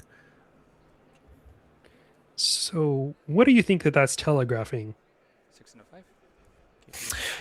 5. It's interesting because for 7 Dawn, it could be Red Rock, it could be another Jozu. Jozu just seems wrong. But now it actually seems likely because we're going to see this 1 cost Ezo coming down, maybe trying to pick up another 10 cost for the following turn. And, if we, or some counter potentially, but depending on what we find, Jozu might actually be played out to bounce back the Ezo and then get rid of this 6 cost Luffy.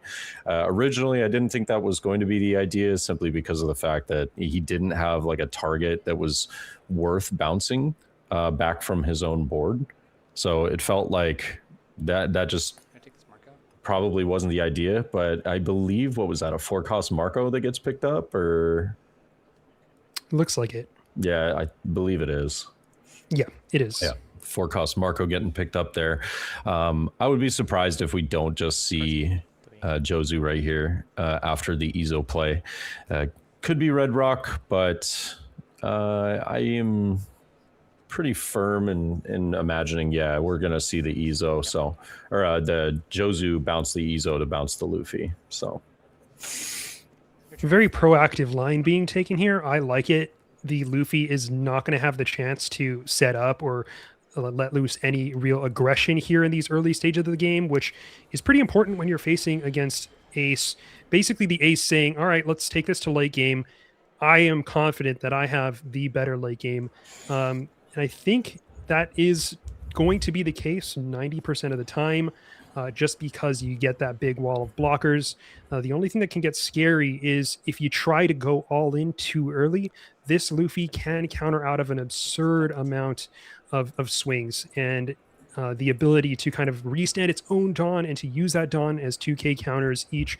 It's going to be a lot of survivability that you are not necessarily expecting.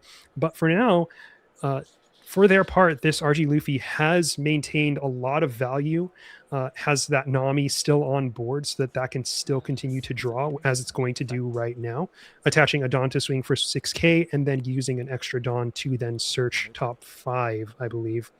I also believe that earlier in the game, they picked up a 10 cost Shanks, the one that restands all your Dawn, which is going to be great in this deck again because you're developing a 12K whilst restanding all your Dawn and being able to go on the defensive. The only thing that we need to keep in mind with that Shanks is the fact that you need to have 5 Dawn cards only active as the RG Luffy, or else you cannot use the leader effect if you have more than 5 Dawn standing.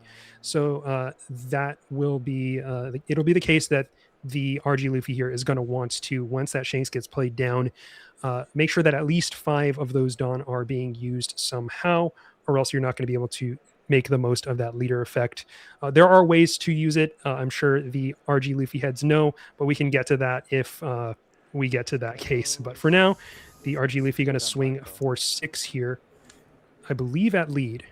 Yeah, I can't imagine it would be at the Marco because red green just has no solution to the hand size that. Oh, it is into Marco. Okay, that's very interesting. Yeah, 3-card draw for ace there just seems really helpful, all things considered. Obviously, like them not having a blocker kind of opens up a door for your double attack Luffy next turn, but at the same time, you gotta assume that this 10 cost Newgate is about to come down here. Now, Luffy did pick up off of the Nami search the 4-cost Uta, which is a new OP13 SR that is going to allow you to set an even more Dawn active, and then still the same kind of effect as 6-cost Luffy, preventing 5 costs or more being played. But the nice thing is with the on KO effect, being able to play a character of 5 or less from your hand rested. So you can play out that Sanji that we know was bounced back from the Jozu, if that card were to be removed. I don't think that Ace would probably put too much priority on it, though, simply because it's not a 6K stat line. It's not going to easily swing into leader every turn. It's going to require Dawn dedication. But at the same time, Red Green Luffy makes that very simple. They just say, oh, you know what? That's really not that difficult for me. So I think I can just manage to do that. Both of these Jozu swings, though, promptly being countered out with some of the free Dawn that we get for our nice little leader effect that says, hey, I'm going to keep all my stuff alive. Please and thank you. And Red Green Luffy still with 4 life. This Nami is just getting so much value, just constantly drawing, resetting up the bottom of the deck. You might not think that it's all that important because, hey, how often is Red Green Luffy going to get to the bottom of their deck consistently like Emu does, right? Well, you'd actually be surprised if this card just stays alive the entire time. It's going to consistently draw, and then eventually Red Green Luffy is going to have all the knowledge that they need, to go through their deck and be like, okay, perfect. I know that I still have this. I know that this is at the bottom of the deck, so I need to rely on this a little bit heavier. Now, this is a kind of an interesting line. I truthfully am wondering if Newgate is just... I don't hate it by any means, but I'm just surprised. I wonder how he's drawn so far, because I think a 10 cost would go a long way here. And we are going to see 9K going into the Nami. Surprisingly enough, he doesn't want to give another card for that. I think that another card there wouldn't have hurt him by any means. Because you can draw it this turn, I suppose. Yeah. Yeah. But is this the the Shanks? Shanks Yeah, coming that's the down. Shanks alt art. So 10 cost Shanks coming down. Hey, guess what? We played this card for free. I now have 10 Dawn. That's pretty good.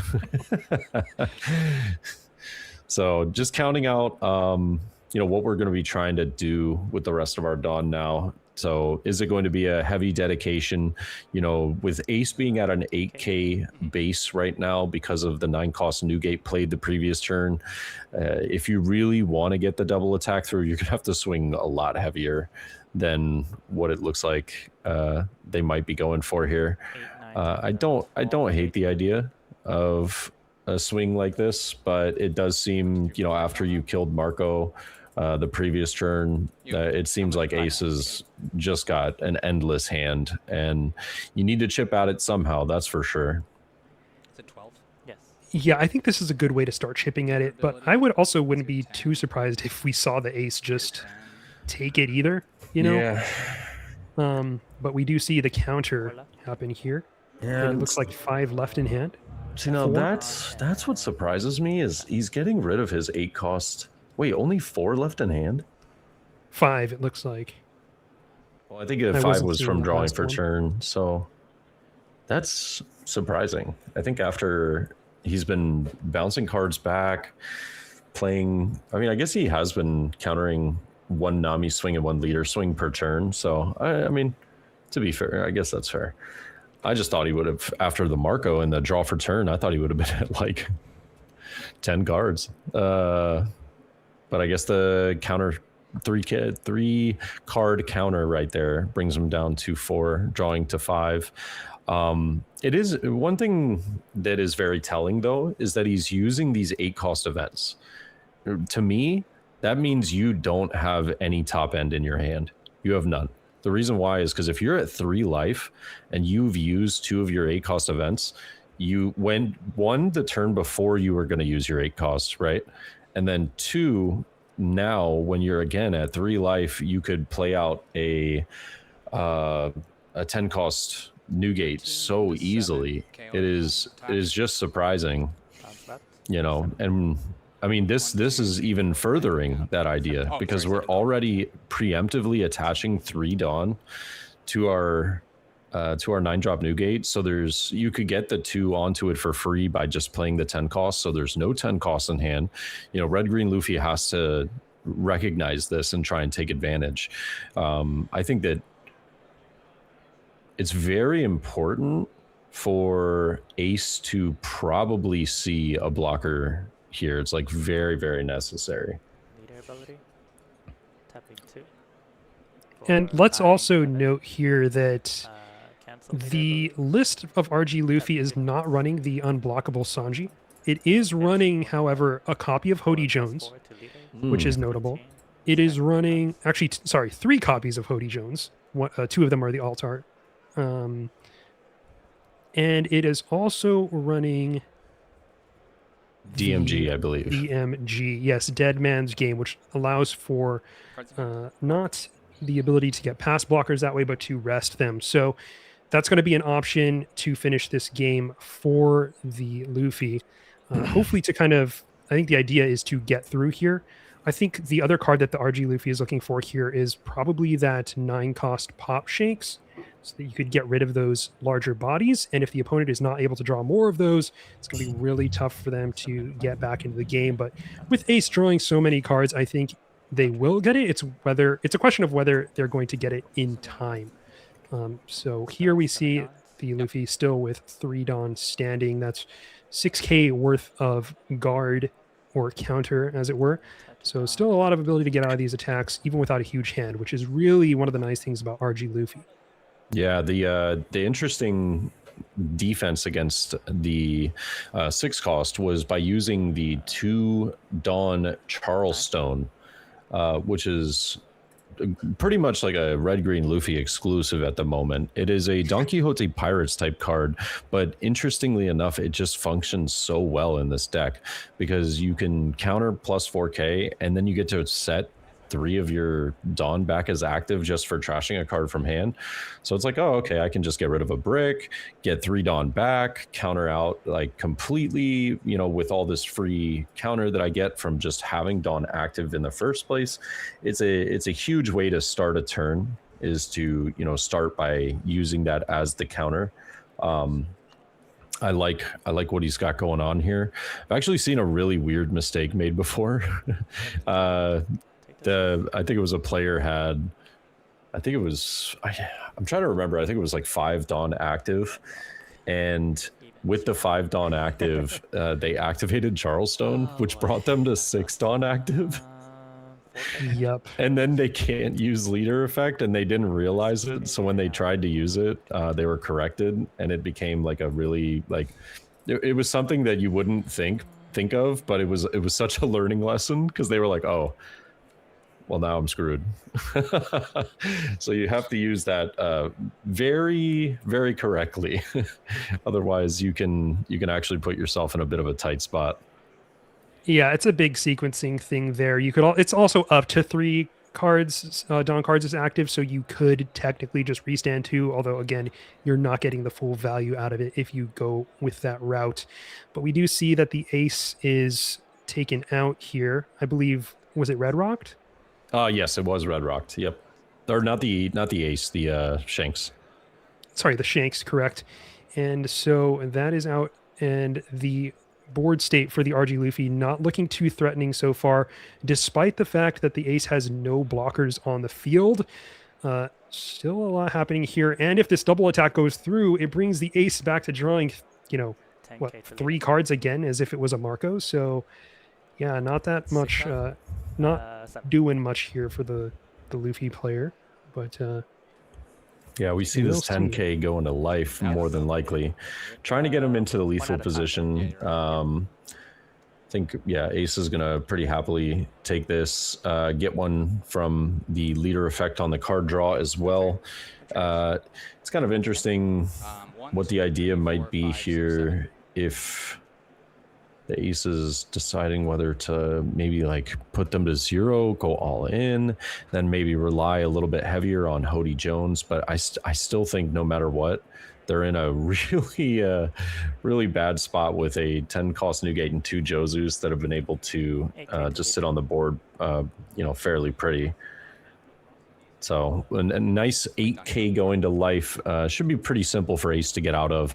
We can give a counterless card in hand as well as a 1K and just navigate our way out of this.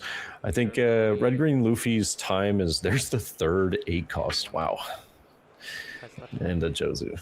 1, 2, 3, 4. That's such a it's such a vision on behalf of the Ace player to know, it's like, we're not using these 8 cost events, we're using them to counter. And I appreciate that when they, really commit to a play line. Maybe it's true, maybe they don't have that blocker in hand. Mm-hmm.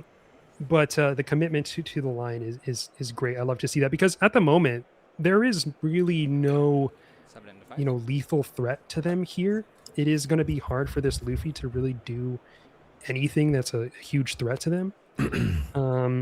But yeah, we see the 7K coming through, and that's going to go. Yeah, I think Luffy kind of has to play this bluff game right now, where Ace can just start with 7s because they know that you're going to have to counter one of these, and then they can pivot to board if need be. But that's basically the bluff right now is can you take these life? Like the first 7 can go so that it forces another 7. If you counter the first 7, then it's just directly, okay, we pivot to board. I play a big card and or I play a blocker or something like that. Now you have no attacks, no way of getting through besides like Hody. And if I just calculate that I have enough counter in hand, then I should be able to get out of this. Yeah, but pretty simple counter here, just using one of the 2K Active Dawn and the 1K Uta that we did search out earlier off the Nami. Yeah, and seeing the counter power of Luffy here in that they only need to use 1 card to get out of that 7K, and they still have 6K free counter here available on board. That's without counting any potential Charleston they have in hand. So the Ace here swinging for 10 with that Newgate. And that's another big question being asked to the Luffy player. But here it looks like they're going to decide to counter out of that after not countering out of that 7K. So shows you the kind of tough position that they're in. The Charleston does come through. So we see 3 Dawn being restood, which is going to give them access to 6K more counter, which is great. But again, the resources are really being strained here. Not that much left on this Luffy's play as far as options to finish this game are concerned, and we're going to see the kind of climactic turns coming up here with this setup, it looks like. Yeah, and I think Ace is more than likely just got this pretty well locked up. I mean, even though there's 3 Dawn active, it's going to be a little tough to get through Red Green Luffy at the moment, obviously, for like a lethal play here.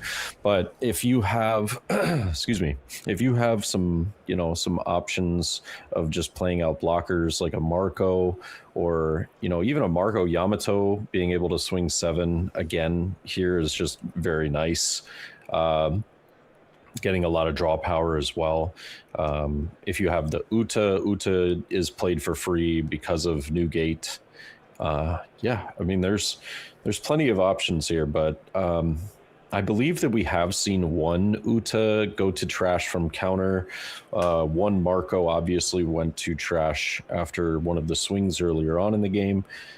So there's a pretty considerable amount of these options left in the deck. It'd be surprising to see if they don't have one of them. But this is an option as well. So another 9 cost Newgate, bringing leader up to 8, now being at 9. There's no point in well, Bao actually, needs I to guess put on either the- way, put it on doesn't the matter. debate. There's no point. Like this swing is actually useless unless unless red green Luffy forgets to for some reason use their Dawn. To think, yes. Yeah, like all you got to do is use all 3 Dawn, and you can counter out of whether this attack goes to life or to 6 cost Luffy. You're an 8.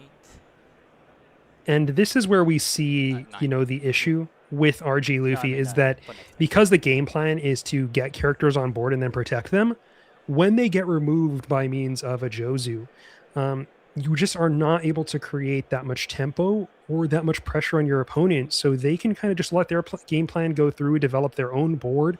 And these Jozus have been a godsend for Tina Fey here. Yeah, That is the Portcasty ace player, in that they're able to develop a big body while getting rid of a huge one for the opponent, because, you know, removing this 6 cost body from the board has been huge for this game, and really the thing that's helped the ace player to turn things around in their favor. We'll go up to 11.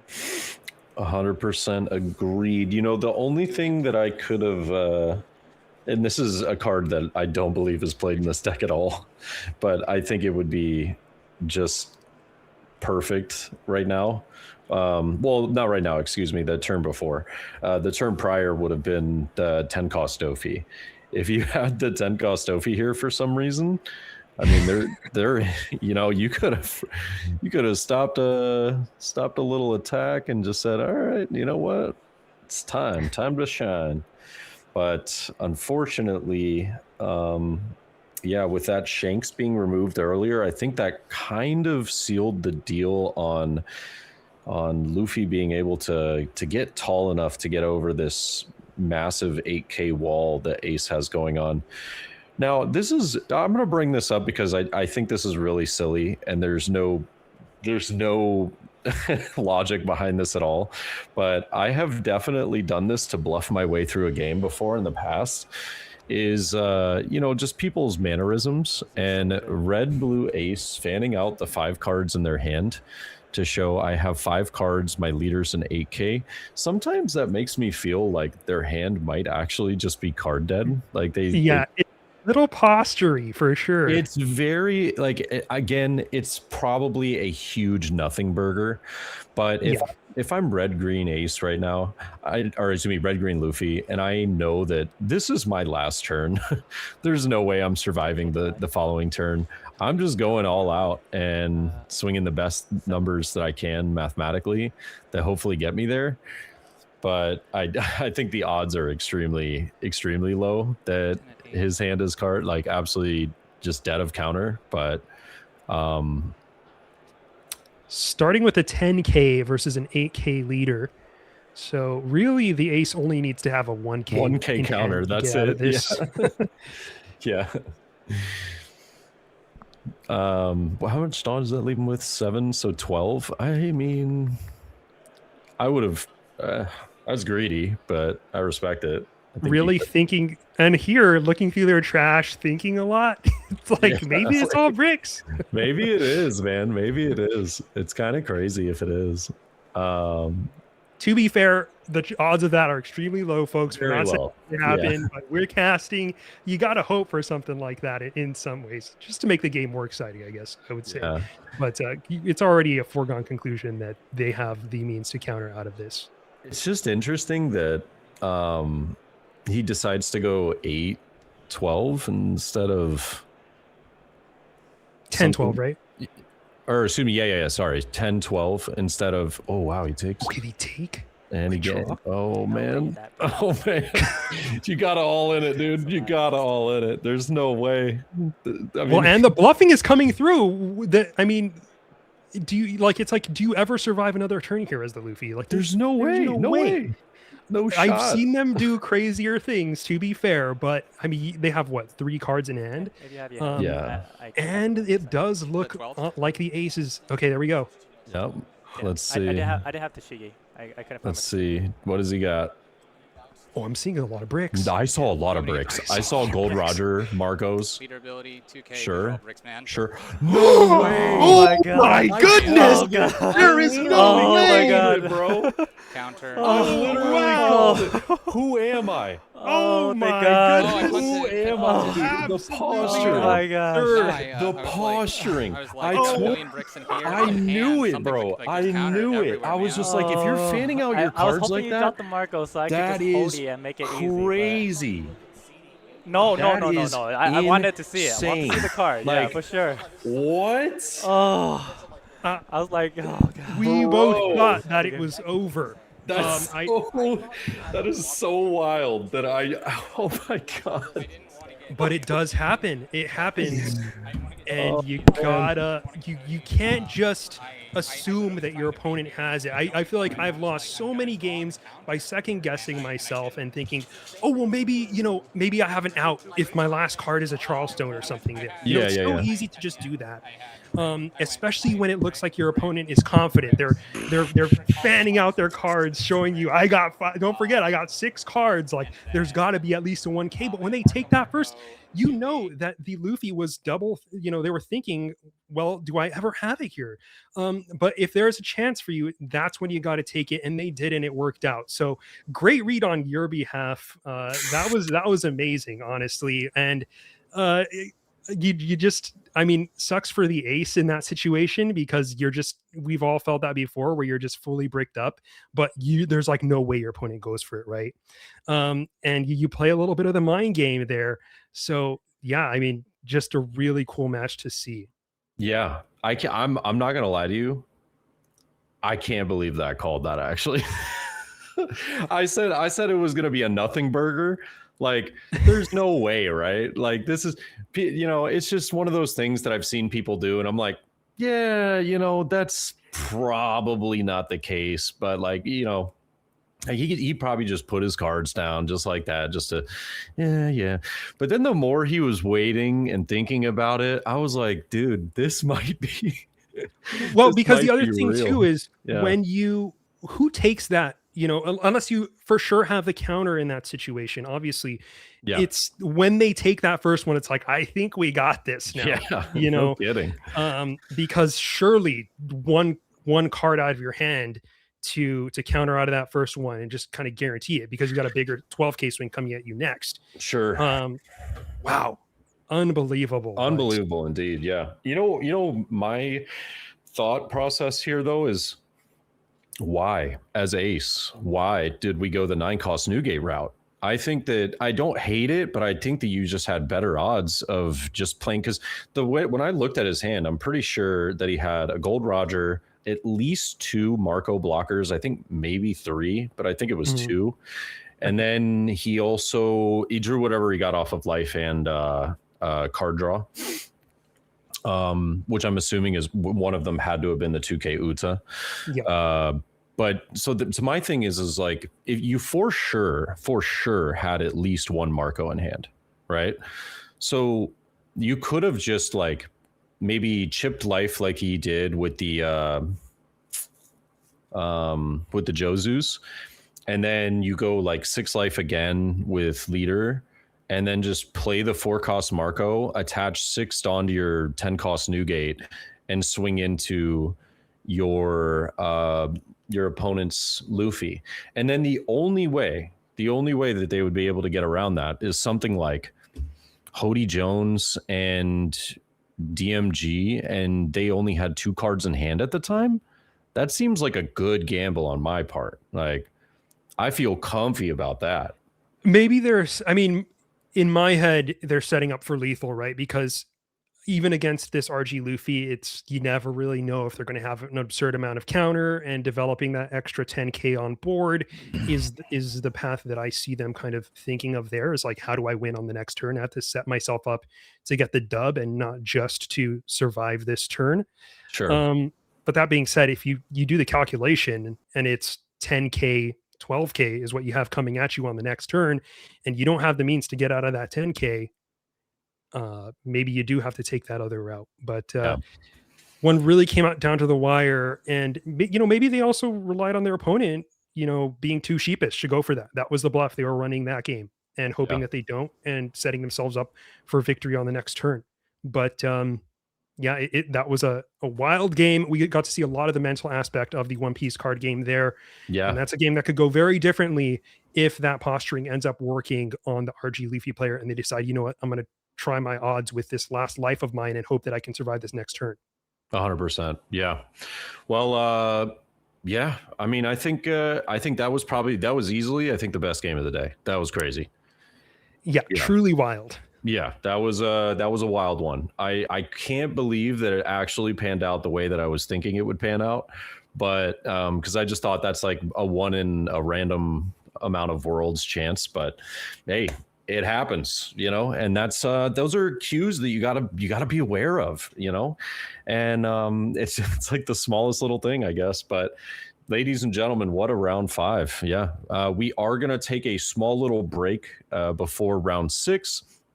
We should have it up in about 10 minutes time. The end of the round should be very close for round 5 right now. And then there's just going to be, of course, the little in-between time of letting players get to their tables, getting set up and grabbing somebody for the stream. So fantastic. I hope you guys enjoyed that round. That was a great one, but we'll be back with round 6 very shortly.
All right, ladies and gentlemen, we've got a game here with I believe, our final undefeated Rayleigh. So we haven't seen much Rayleigh in OP13. Very strong leader in OP12, had some incredible placements, was doing extremely well. Ends up going into a green Zoro player here. I think that's actually one of the arguably better matchups for it than some of the newer meta. So we will see the 2-cost boa coming down. I didn't catch exactly what it caught off of the search, but Rayleigh is very prone to be just taking some of these early life, knowing that they can get out of them later on when needed. Looks as though Kyoshiro, though, being played for 2. A little bit of sauce, I think. I haven't really seen much of these OP13 lists, but there are 3 of the 3-cost Jinbei rushers in this Rayleigh list. 3-cost 4K on player reveal 2 events. This gains rush and then plus 1K power until the end of your opponent's end phase, which is pretty nice. But we do see this 4-cost Luffy into the Sanji coming out here. So a great first turn, a great big, this 4-cost turn at least when you are playing this combo. The Boa popping itself to give 2K to the leader, putting as much pressure on this Zoro as humanly possible early in the game. Yeah, I don't hate the 7K, but at the same time, I think that realistically, you're just giving Green Zoro you're just giving him the, I don't know, counter power he needs to defend his pieces later on. I think I much would have preferred seeing, like, because I thought I saw some Namis in the hand, maybe like a 5 into double Nami, find some of the pieces we might be looking for, and then now you have multiple swings to go wide, because the wider you go into Zoro, the more you're containing their hand. The taller you go, it becomes a little bit more tricky, because they're just like, yeah, I think the first few life are pretty free for me. I want to be able to defend my board later on anyways. So I do think that the big idea of it, at least here early on in the game, is that you want to be protecting that 4-cost Luffy, expecting a Tashigi to come down. And by attaching the 2 Dawn to your leader, you are able to pump it up to a 6K, which is not possible otherwise. Sure. So I think that was kind of the main point of that. And the fact that they were able to counter out of that first swing with the leader does allow him to put extra pressure on the board here now. I think that's really fair, actually. Yeah, just to make sure that the Luffy sticks. That's a really good point. Yeah. It's kind of one of like the primary play lines is Rayleigh, especially because after the fact you do get to use your the pistol, the Mole pistol on the Tashigi here. That is an option available to you, at least. That's not going to be the case because of the Koshiro, but it does let you keep that Luffy on board, which will continue to be a threat because you can pump it up to a 6K, and that's a lot easier for you to defend than something else. Yeah, I actually don't believe, I could be wrong about this, but to my knowledge, I don't think that Mulgun Pistol is played that much anymore, simply because the main purpose of it prior to OP13 was to deal with a lot of blue purple Luffy's blockers, as well as green purple Luffy having the Sanji. So I think that now it's kind of like, I don't know if I would go with free to not play in the deck, but because of green having so many ways to protect itself, Emu having an uninteractable board, and and Ace is like, sure, you can go ahead and KO my my Marco or KO my Yamato. I'm just gonna take the card draw, please and thank you. I think it's mostly just been cut now, but we are going to see a little pump up here from the Sanji. So this is going to be an 8K to life. Green Zoro is happily taking all of these. This is a lot, though, that I am surprised he's taking every single one of these. This 6 feels like It's for sure definitely going to be count. Oh, double. 2 1Ks. Okay. All right, ladies and gentlemen, we've figured it out. We know now. We know what's going on over there. Zoro is bricked. Yeah, the the sauce has been basically I don't even know what I'm trying to say. Basically, his hand The is tea open. has been spilled. Yeah, the tea has been spilled. His hand is wide open. He knows what's going on. And has leader effect been used on behalf of the Rayleigh here? I don't think so. No, he did on the Sanji. Okay. So Yeah. So Sanji swung 8, leader swung 6. Now he's kind of, I think he's debating on whether he wants to play Kid and Killer. He could play Kid and Killer and swing 7 and force the Kyoshiro block, but I like the Nami. We do have to remember that the leader or the Luffy is it is still a 6K, but one of the Dawn is actually attached to the Luffy. I guess if it got killed, then it would have to be dealt with that way anyway. Yeah. So I guess that doesn't really matter as much. But so we are going to see the other Luffy come down here. Interesting. I like it. I'm all right with this. Keep the swings wide. Keep a lot of attacks coming through. You know that you can probably bully your opponent with some 6Ks now. It's very interesting. Perona. It also occurred to me that one of the other big reasons why Mobile Pistol was so good before was because of that 8-cost kid.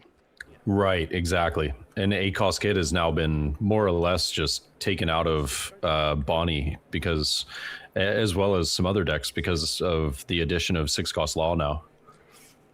Yep. And notably, we should say that the Rayleigh is getting to the point where they're kind of running out of gas here to an extent. We haven't seen a second Luffy come down. We did see this Nami Searcher come out, but we haven't seen that chain that Rayleigh likes to do at this point in the game where they, play a Searcher, play out this 4-cost, play out these, cards that are going to be replacing themselves. So it hasn't been, but then again, here we go. Zoro not seeing a Tashigi here. Not that, maybe they would have played it in this case, maybe not, but they did not play a Tashigi in this case to rest that Luffy. But it does look like they are going to be able to get rid of this board potentially here, which puts them in a pretty good position with 2 blockers on the board. Yeah, I mean, this is kind of an interesting spot though for Rayleigh. Like, I almost want to defend this, but at the same time, it's very scary. It's very, very scary. Like, I think it's a no. You probably shouldn't, but man, do I want to. Like, keep the aggression going. But if you give up too much hand size, then you're staring down a Tashigi, a Cavendish, a Law with, the potential of a, excuse me, a 3-cost restand event, which gets very dicey. And we will see that Final Dawn used for replaying out the Perona, picking up, I believe this is a 2K Mihawk. It is the illustration box version. Okay. I was like, I got a little grainy there for a second. I thought it was. I like that artwork a lot, honestly. It's great. Yeah. And so this 2K Luffy on the board, that effect, it is what's reminding me of what this effect is again? So this is one of the original promos from the first ever tournament pack for when the game was released. This is the Dawn X2 Your Turn character gains plus 2,000 power. It's very easy to be buffed up with leader effect as well. So now with this 2 Dawn underneath it, he gets the 2 Dawn, or the plus 2K for having the Dawn under it, the plus 2K for the effect.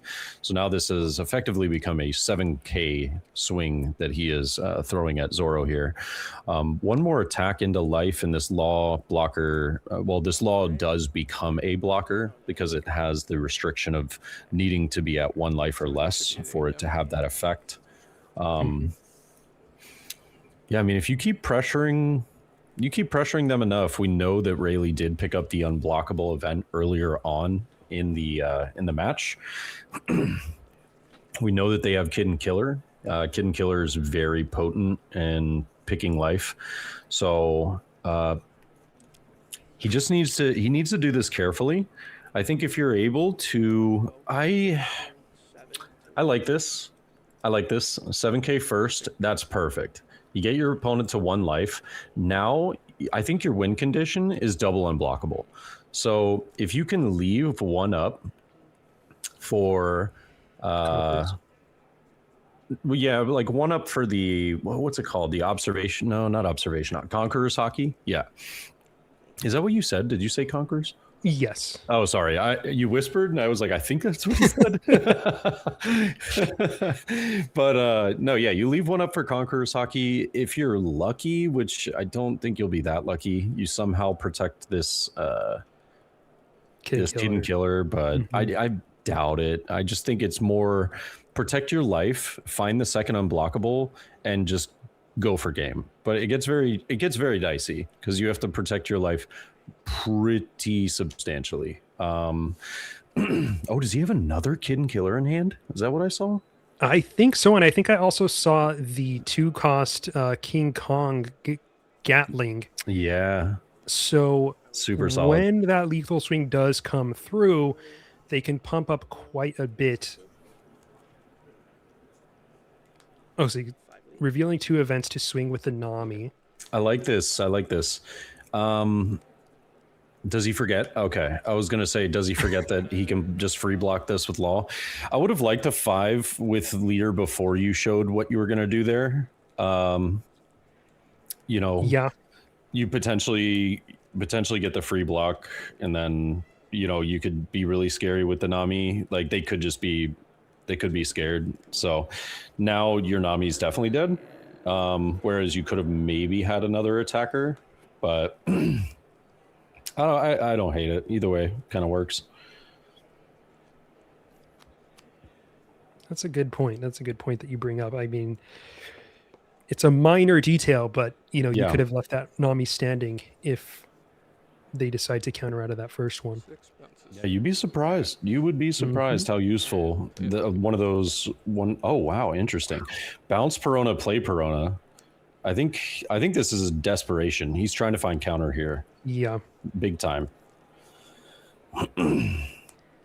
And so for the Rayleigh, it's almost looking like a double jam situation, right? Like, yeah, have double unblockable.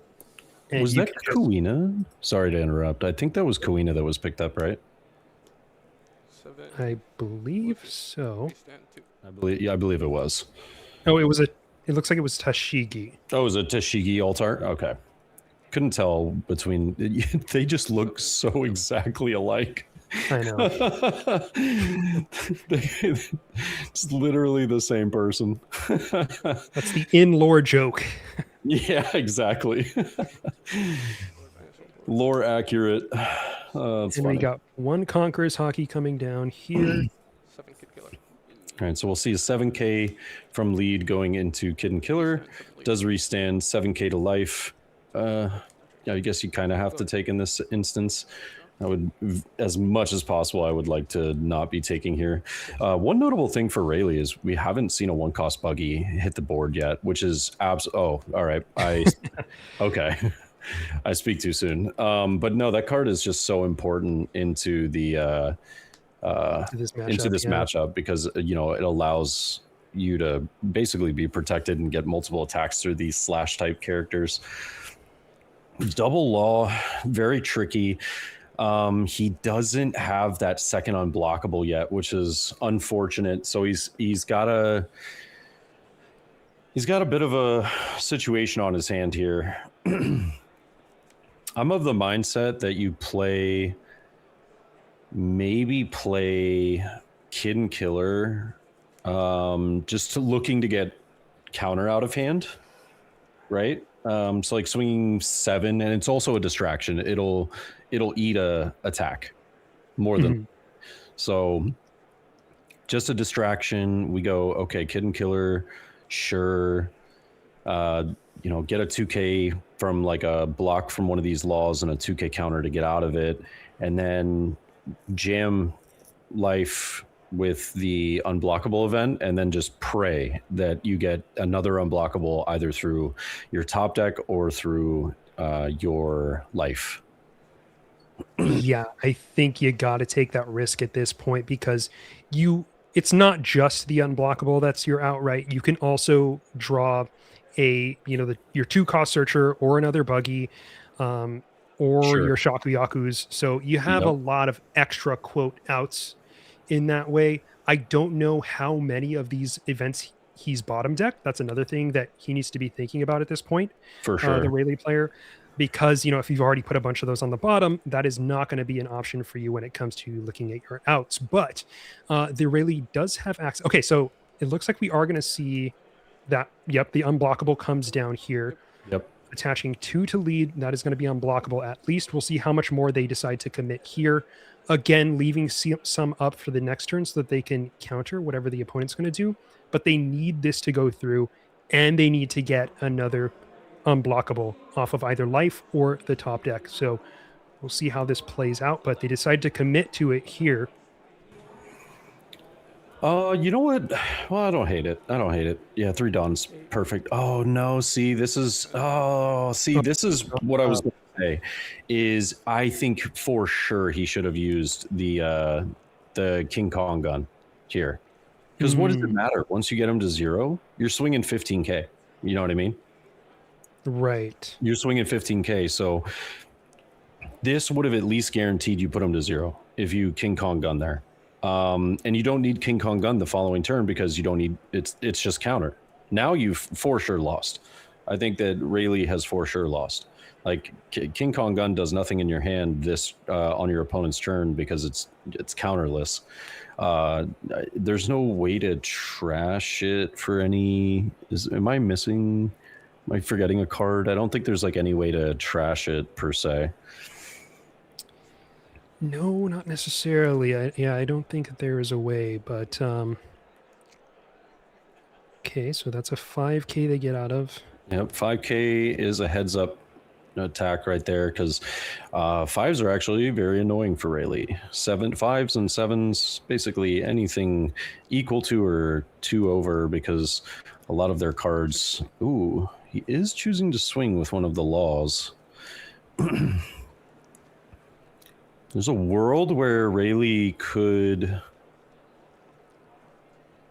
could bait right here. I don't know. This seems preemptive. It's a little bit spooky because, now if the Rayleigh does survive, you've rested one of your blockers. No, yeah, that's well. Or not. Or not. Let me just replay that. Yep. Is he going to replay the Perona? Yeah. Wow, this Perona has gotten so much value because of these laws. It's actually kind of absurd. It's going to pick up the 3-cost event there. Relevant for the following turn. Not so relevant right now. We will see the 6k coming from Cavendish, getting the restand. I think it's a little too late to be taking life here. 6 to lead. Excuse me, that was a 5k from Cavendish because of the Conquerors. And now we'll see the 6k from Tashigi and a 6k. Yep. Go ahead. Oh, was that the unblockable? No, it wasn't. Observation. Conquerors, I believe. I think it was the observation, the searcher event. Got it. And I mean, now what's tough is that as the Rayleigh, now you need 2 unblockable events to have this work for you because you don't have a board. There's one uncounterable. Well, I could be wrong, but I think... yeah, you can... If I'm not mistaken, actually... Now I weirdly don't know the... I don't think you can use the unblockable event on anything other than Rayleigh. Right. Yeah, so I like, think... I mean, you need 2 turns. Oh, 2 turns. I'm sorry. I thought I thought you meant just 2. No. Apologies. Yeah. She's buffing up the... I mean, you've shown your hand now. It's Jover. It is Jover. Oh, actually, wait. He does have Kid and Killer? No, he already attacked with it. Yeah. The Zoro also let the law die on block. I guess you're not going to counter for the law. Yeah, I think you don't need it. You win next turn. Oh yeah, there you go. The 0 cost event. I still would have blocked there. Just out of fear of like nah, there's no way. Nah, I think about it. There's no way. Yep. If you do that, attach, put the Dawn, swing life, pass, lose the game. Unfortunate. Unfortunate. Yeah, No, because I think fully Rayleigh tapped was out. really onto something there for a minute, but it I think that that turn that he really needed to in the previous turn use the King Kong gun. You put your Yeah. opponent to a guaranteed 0, and then you're like, sure, you might not have it the next turn, but he did have the armament hockey, right? Yeah. So if you have armament hockey, you can at least get a 16k through. So I think that was just a unfortunate I had full board, so I just had mishap to keep on searching his for part. treasure. I think he definitely could have got there. You know, granted, Not being able to drop back to back. I think Yeah. Zoro just having like 3 different laws to be able to research with that Perona over and over, right? Yeah. I mean, that was enough to get the counter that we needed to stay alive in that position. So, yeah. And that's really the thing that's tough about Rayleigh is like these margins are, I mean, on every deck, it's going to be pretty razor thin. But on Rayleigh, like the amount of times that I feel like you're just like blowing out a matchup, not that many of those. But if you're playing every move exactly correctly, it feels great. But yeah, I mean, there's so many lines and so many different ways to think. Like the Rayleigh player had multiple rushers, so it's like, do I rush here? Do I commit to this unblockable attack? How many turns do I have left? These are all these calculations that you have to be doing in your head. And on that turn, yeah, when you call it out that way, it makes a lot of sense that the Gatling would make a lot of sense there. But it's like, what outs am I playing to, and how am I going to do this, right? Like, when I think it's like after the fact when you make that swing and you realize that the Zoro had a Dawn up and is just countering out of this attack. It's like, okay, now I feel like I'm screwed, right? Like, Yeah. It's at that moment you knew you messed up type thing. Oh, yeah. And we've all been there before. It's tough, but well played on both players' parts. I think these margins are razor thin.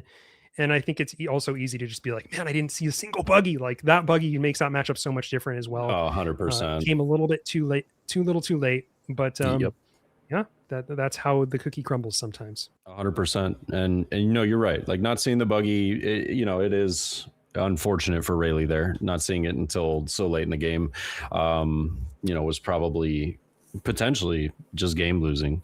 But at the same time, I think there's just fair criticism to say like your objective was you got to get them to 0 there. So I think that the power that you would just get from King Kong Gun there was worth way more than what you would have gotten out of it on the next turn. But I feel for him because like the next turn he would have had how much counter? Because I mean, he did swing pretty strong. I think he swung like 11 or 10k. I don't remember what he did with that unblockable. I want to say I think it was 11 because they countered with DMG and 2Ks, I believe. Gotcha. Yeah, gotcha. So 11k, still very strong swing. But I'm assuming it could have been a 13. So 13, and then you think about it, you're going probably lowest guaranteed 15. Actually lowest guaranteed like 14, because if you don't find the event off of the observation hockey that he would have used, then you would have to find it with buggy, and then if you're doing it with buggy, then you're down a Dawn. So lowest 14, but potentially upwards of 16k, because you could use the observation hockey, give the rested Dawn to the leader, which makes it essentially a free search. And then you get that armament hockey on top of, being able to use the unblockable event. So I think there's worlds, but at the end of the day, you can always do the shoulda, woulda, coulda, and you just end up realizing like, yeah, it is what it is. I gotta take my losses when I get them. Yep, but cool to see Aurelie here. Unfortunately, it's not always going to work out in that matchup, but well played on behalf of both the players. 100%. And yeah, I think I think what was it? We had our eyes on a few other matchups potentially. Like some of the more interesting decks that are still playing and undefeated in this event right now, ladies and gentlemen. But we can't guarantee it. I think it might be high time that we see an emu. If I'm being completely honest with you, because we haven't seen one yet. Am I wrong in saying that? We have not. We've not seen a. Yeah, we've been trying to keep it emu free because we know that it's going to be very much so prevalent towards the end of the day and towards. Or excuse me, into Top Cut tomorrow. Yes, but we actually just got told. We just got some info that Sabo. We were looking at a red-black Sabo that was undefeated. Unfortunately, Sabo is out. They are no longer undefeated. But yeah, we'll probably hop into an emu match next. Going into what, round 7? This should be for us. I believe so. Round 7, yeah. And as soon as we get to maybe round 8, might be able to give you guys a better like understanding of what is still left undefeated, so we can we can try and find how many decks we still have undefeated at that point, which would be what, top 8, I believe, after round 8 or after round 7, excuse me. And that'll be pretty fun going into getting closer and closer to the finals of Swiss here today. Yeah. All right. Well, ladies and gentlemen, we're going to catch you for round 7 here shortly. We're going to take a small break, and we'll be back with you in just a moment.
All right, ladies and gentlemen, welcome back.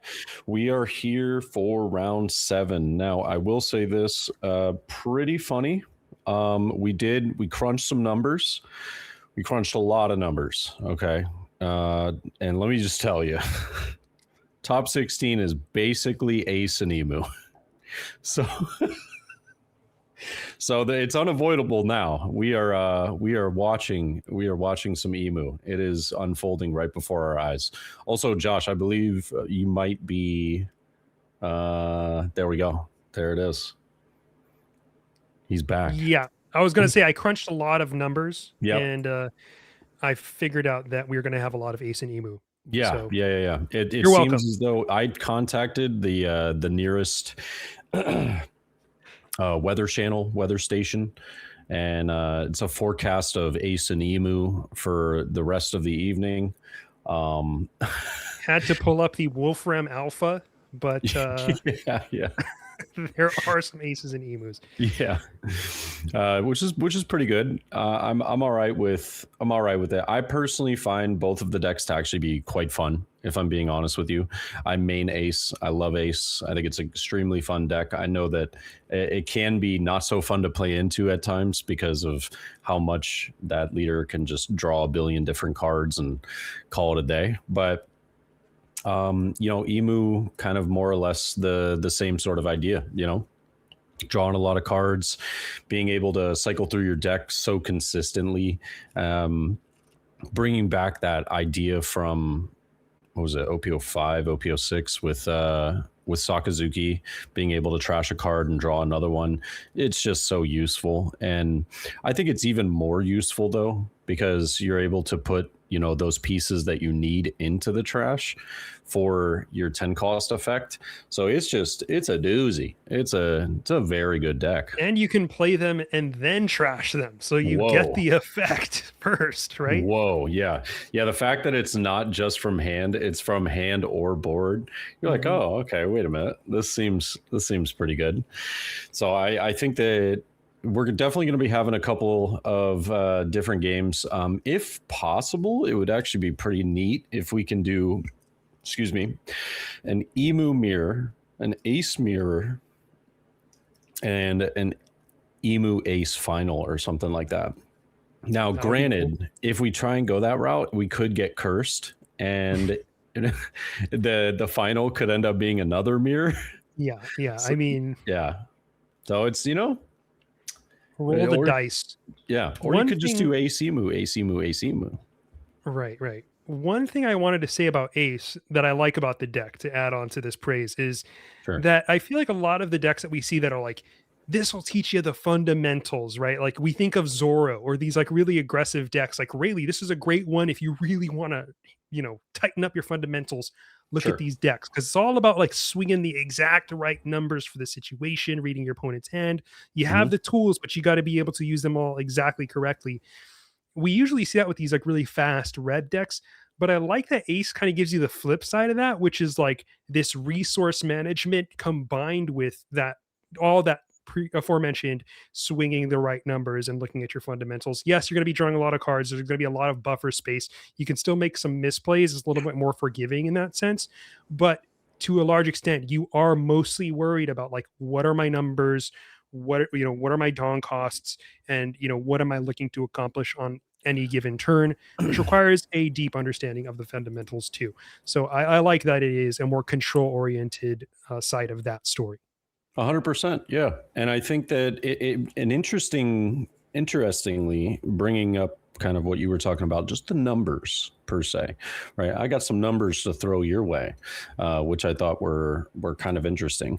At the very beginning of OP13, Ace actually struggled quite a bit into Emu. It was more of like a 42%. To like a 58% at the very beginning, especially with losing the dice roll, because the dice roll is so consequential in that matchup. But it is, the tides have turned. As of recent, Ace is actually looking at close to about a 54% win ratio, a 53.9% win ratio into Emu. Obviously, a lot of that does come from dice roll, but if we're just looking at it statistically from, both ends of the spectrum, where it could be Ace ended up going first and still got a win, Emu went first and still got a win, then it kind of boils down pretty interestingly. But I think you take that number and then you basically add probably a good 15 to 20%, almost 20% might be a little too much, but like 10 to 15% to either side, whoever wins dice roll. Going second is very important in the matchup. And I think that's going to, decide a lot of what's going on here at the end. But these players are still in contention for, being in Top Cut tomorrow, because I don't want to jinx anybody, but at the same time, there are still five. There's still 3 rounds to be played. So if you lose all 3 of these rounds, you are not in Top Cut tomorrow, like guaranteed. Because in order to be in the top 32, you have to be minimum be X2, optimally be X1. Because I would imagine there's going to be a good, with this player pool size, there's probably going to be a good 20 players that make it in with an X2 rate, and there's probably going to be a good like 40 that don't, even though they have X2 as a finishing record. So this could these are very important games that these players are about to play. Yeah, and we're about to start seeing the meat of what the One Piece meta looks like right now too. We've seen a lot of the underdog decks coming through so far, but now is when we're going to start seeing a lot of these grindier games, a lot of these like tight margin resource games occur, whether it's between the aces in that mirror. That's a really grindy one. And then we have these Emu mirrors are also of the same nature. But yeah, we actually have our upcoming matchup. Wait. And this is an exciting one. Okay, wait, was I lied to? Do we have an undefeated that's not Ace and Emu? It looks like it, and we're about to see it, it looks like. Hold on. Wow. Okay, ladies and gentlemen, it's about to get a little exciting. Yeah, this is spicy. So my entire life is a lie. All right.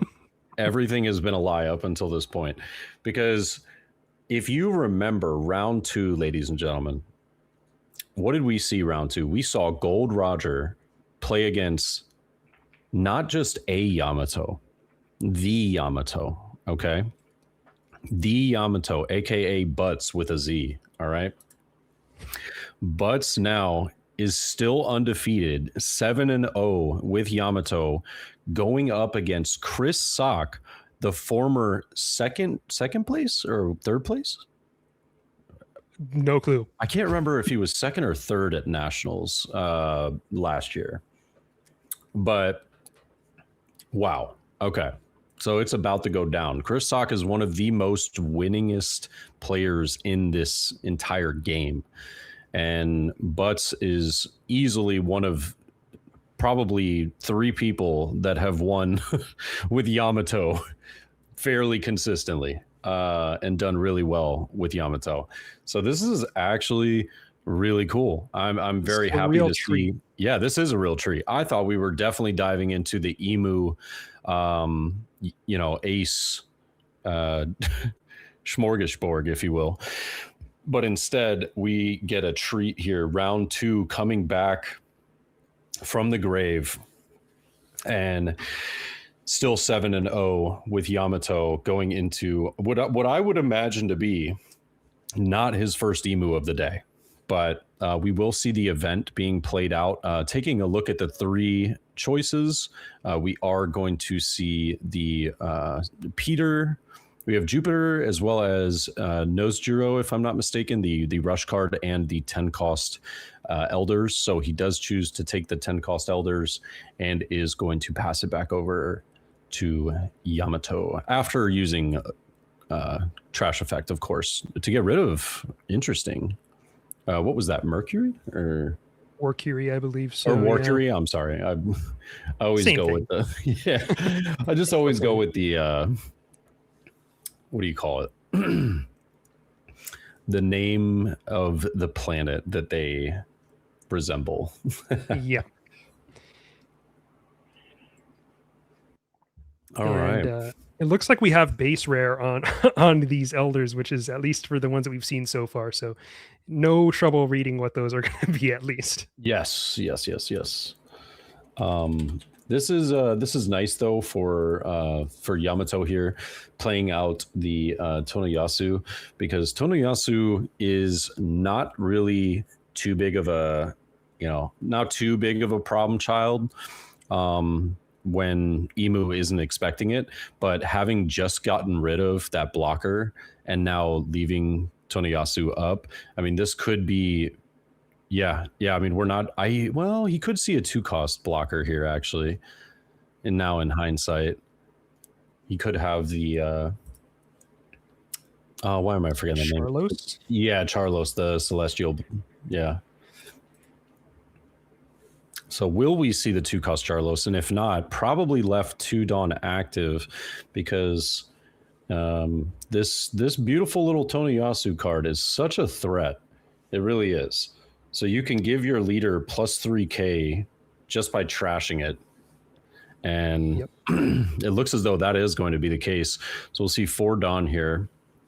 This could be as much as a 12k potential attack. You'd love to see a banish here, but at the same time, you know that it's like pretty certain it's going to get countered out. With 2 Dawn up, especially. Yeah. Oh, so he's just going to trash it and swing 8. Interesting. Okay. So we do see the Never Existed coming down. And now I believe, what was that, Basil Hawkins? Yeah. So Basil Hawkins here. Actually a really, really good card in this matchup. Yeah. All things considered. Because every life that you're taking off of Emu is going to matter, especially in this part of the game. And the other option that Emu has is just to leave that body up, which means extra 5k swings, extra poke, extra cards out of hand. It gets just more difficult to deal with and more scary the later you go in the game. The only time that it kind of is less scary is when you're at 0 life, in which case you're at 0 life, which is also scary in its own way. For sure. And now, again, I mean, we're talking about like the master of navigation when it comes to anything One Piece here. Chris Sock is just. I don't think I've seen this guy play a deck that he's not good at. like it's both impressive and annoying, because I'm like, God, I want to do that. Right. Like, but no, instead it's just me doing absolutely, tomfoolery. So what is this? He picks up, I believe that was the 5 cost. Was it the Rush? It was the Rush. Okay. The Rush Momo. Very interesting card.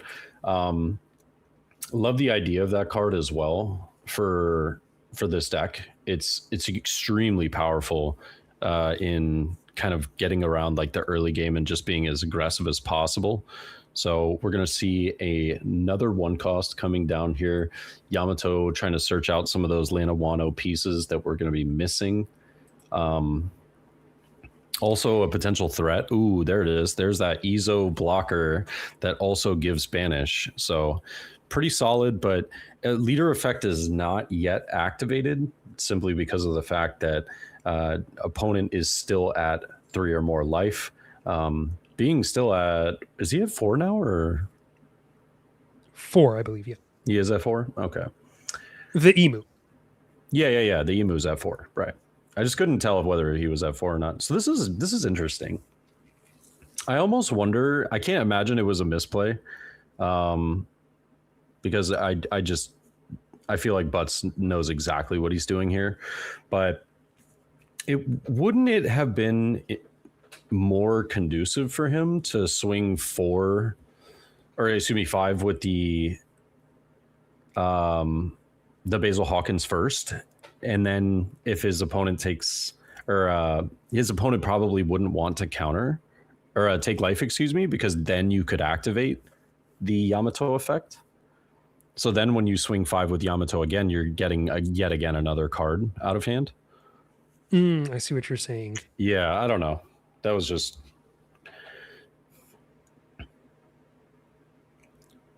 We're just brainstorming over here for no reason, you know. But I like the Ezo counter here. I don't think that card's gonna get much use when you have an answer in the next. Well, not only this turn, but in pretty much every turn after this, it's gonna have the 6-cost Mars to be able to remove it if possible. Yeah, and it's basically like a -2 power to your swings Right. because Which the bench. is that Mars Yep, we're seeing there? It's a little blurry for me. I believe so. Yeah. Yeah. So what's going to get popped here? It's the Kiku Dojo. Yeah. Get to heal one at least. It is probably, you know, more beneficial for him to not have that card on the board though. So he gets to heal, but it's basically saving Chris probably a few counter cards. Mm-hmm. Mars will be able to block, but I'm actually interested. 3 Dawn active. 3 Dawn active is interesting. Let's see. What does he have going for him? And also, whatever card was healed onto life here could be relevant. You know, there are a lot of really solid triggers. Just swinging 5.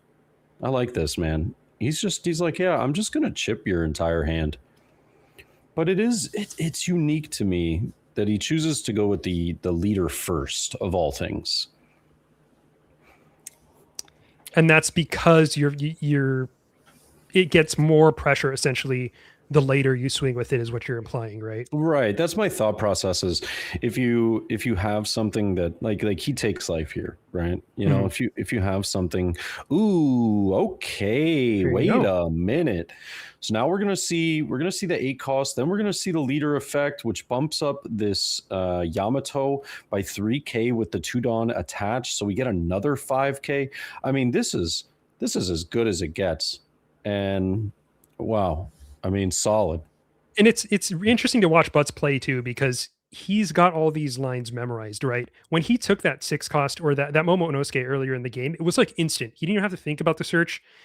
It's kind of like he already knows exactly what he wants his hand to look like versus an emu in this exact situation. Yeah. And, you know, we're seeing that play out here where you put the emu into essentially situations where they're forced to counter out, and then you take their life via some other means, either by, you know, having that threat of the Basil Hawkins and just having it keep on swinging, or as we're seeing here, by playing that Eustace Captain Kid on curve, which has been an absolute godsend for Butts so far in the match that we saw earlier in the day.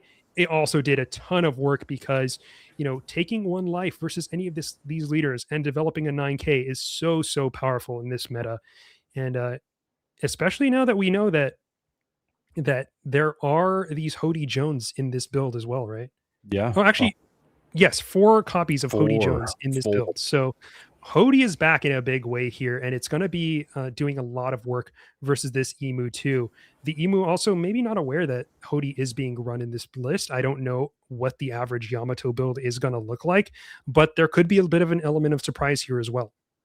Yeah, I think he picked up War Curie there, I think. Which this could be devastating for Chris if Butts has Hody Jones in hand. I mean, we could literally be talking about devastation. This could be as bad as it gets, like as ugly as you might think it might be. The Basil Hawkins has been phenomenal, just putting in work, getting cards out of hand, getting life for 5k swings. It's absurd. Yeah, and now is not the time that you want to be getting rid of it too, because you know you don't have the option to really trash it. You have to be getting rid of it. Like they're not running the 9 cost Stussy, which would trash it. And yeah, you just have to leave it there. And the other thing too is that like these 1 cost Yamatos are also still a threat, right? Because that can be a 5k at any time, just essentially for free. And you do have to worry about that, especially as you start kind of like leaking cards from hand at this point in the game. So Butts doing very well here. This is kind of the exact position that he's kind of hoping to be in now, taking a 6k at life. Yeah, had that been a trigger, oh my gosh, I think it would have been a wrap potentially. Yeah, really tough if that was a trigger for sure. Oh man, I gotta say this is beautifully done so far. I mean, you can tell he's got extreme matchup knowledge when it comes to this matchup in particular. We're gonna see another 5. Is he that daring? I feel like going to 1 though would be pretty crazy. I don't know, but again, I'm no master Yamato like Sensei Butts over here. This deck does not have many defensive options. It is running 1 copy of the Blaze Slice, though. So Right. that could come in handy later down the road if that is the end. But again, it's a one of, so the odds aren't that great. Oh, he did get a 2K for that 5. So we are going to see, okay, he's going to get another Never Existed here. That's actually really big for him. I know he's sweating, the potential chance of a Hody Jones, as well as, like not having another blocker, but does pick up the Never Existed, places cards back down to the bottom of the deck, just passes 4 open. And I think this is reasonable considering I know that's what he's thinking is his biggest threat. I don't believe Chris dies here. I think this is, there's actually a really good world where, well, I don't know if I would go as far as saying a good world, but there is a strong world where he actually ends up getting out of a Hody Jones play completely and just ends up running away with the game and winning it. But the tough part is like, Butts now finds himself in a bit of a unique spot because he does kind of just lose to probably Jupiter being played the following turn and multiple swing outs from the characters on board. Yeah. But he also, yeah, this is really interesting. I mean, he does play the Ezo, the 3-cost Ezo, right? So like that could be a cheap way of just resting the blocker and trying to do some weird stuff. I don't think it really gets you there, but all right, so let's see where he's going with this.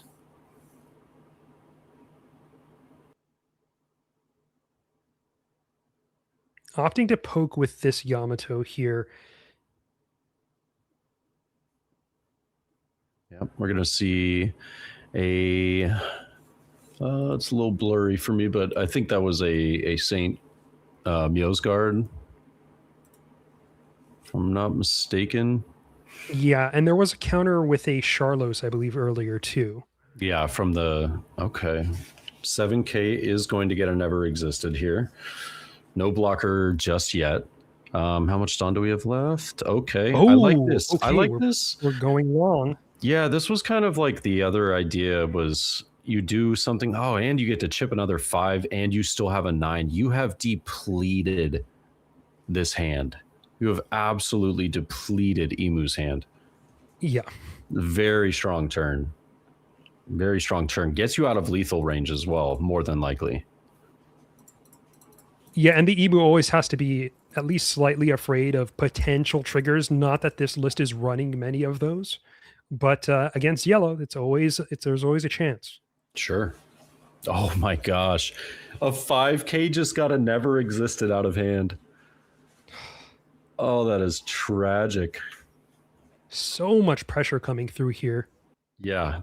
Unbelievable pressure. I mean, that is absolutely tragic.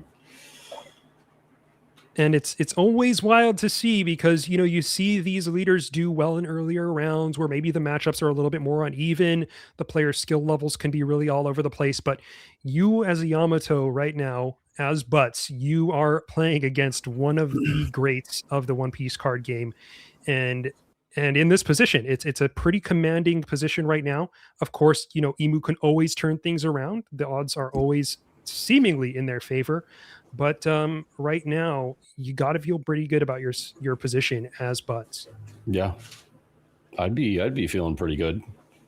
I'd be feeling like I just completed, a marathon or something. Like, it's insane. He's got how many cards? I think Butts has like 3 cards in hand, maybe 4. 3 or 4. Yeah.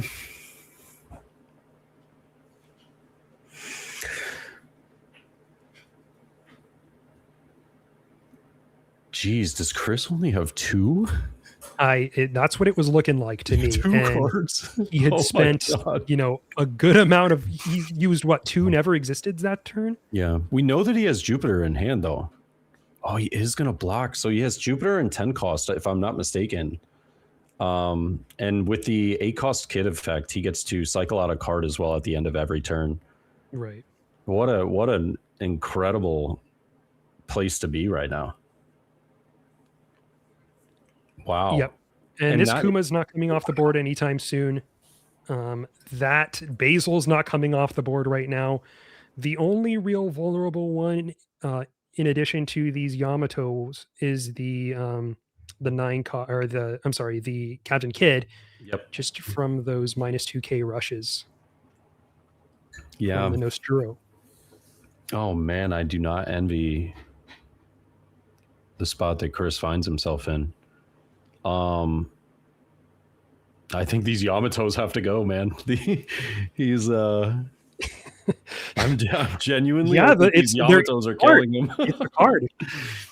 And Yeah. we've seen butts just raw attached to these, which is just, it's a crazy thing to see, right? Like you usually expect that to come through from the leader effect and to go one at a time, but when each one represents a swing, it's a huge threat, because you see these 1 cost cards and you don't think too much of them, but Yep. now here they are baiting out swings all on their own. Chris Soak forced to play the long game to try to survive for multiple turns. The value that he has gotten off of these cards Unbelievable. is unbelievable. Yeah, it really is. I mean, They've gotten emu levels of value, Yeah. swings, Yeah. draws, and basically acting like pseudo blockers here as well. Okay, so we do see the 10 cost 5 Elders card coming down. We will see all of the Elders being played out. And here they are in all their glory. Yep, but then in no universe are you ever popping that Oh, Hawkins. No event here is a little tragic. Smart play though, gets the rush. He knows that next turn, if he survives this, it might be he's got one more turn to work with or something like that. So I don't know if he's got any more of the counter events. He had to use a never existed for a 5K. Oh, whoa. Oh, he still has 2 active. Okay, that's a big swing. I would protect this at all costs if I have Hody Jones in hand. It's an 11 versus a 7, is that correct? I believe so. Yep. And then you're going to be dealing with another 7 at your. Well, no, I mean, you don't expect the emu to. I think it would be. Yeah. And he's a 6K leader also. So 6K you could lead, yes. potentially attach 1 Dawn to lead for a 7K swing. Yeah. But that's a call. That is a call.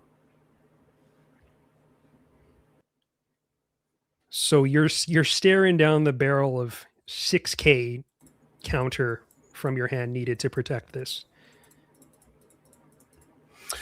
Yeah. Yep. But the nice thing too is, on the next turn, if they do have a never existed somehow in hand, or He does they don't protect have it. And he is Yeah. going to attach 1 and swing 7. Does he have 1K? Oh. But what I was about to say there is that they have 1 Dawn open, which you can then rest with the Hody, which is also true. yeah. True. So Does he have and- Hody here? Hody About to find Jones, out. if you rest the Dawn, you rest Warcury. I can't imagine a world where you lose the I game. don't think you lose, from that point. But that's probably what Butts is thinking about if he does have that Hody in hand, just doing all the calculations. Or making DMG. Sure. I don't believe he runs DMG in this list. Oh, does he not? Right. There's just No. but there are 4 of the Hodis. Oh, so that's where the Momonosuke comes in. Okay, so this is interesting. This is interesting. Momo with the 6 cost 7K.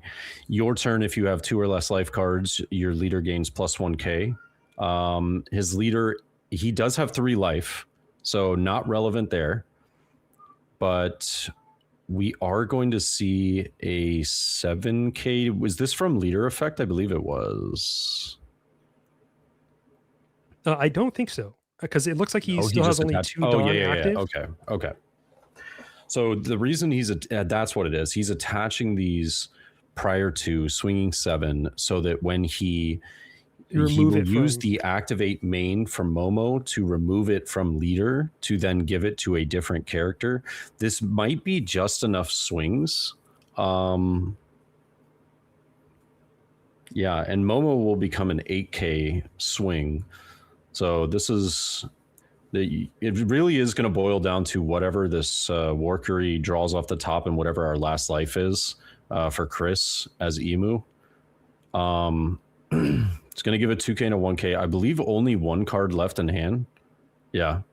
And you're kind of assuming that's a Elders maybe. Oh, wait, why though? 8 is interesting.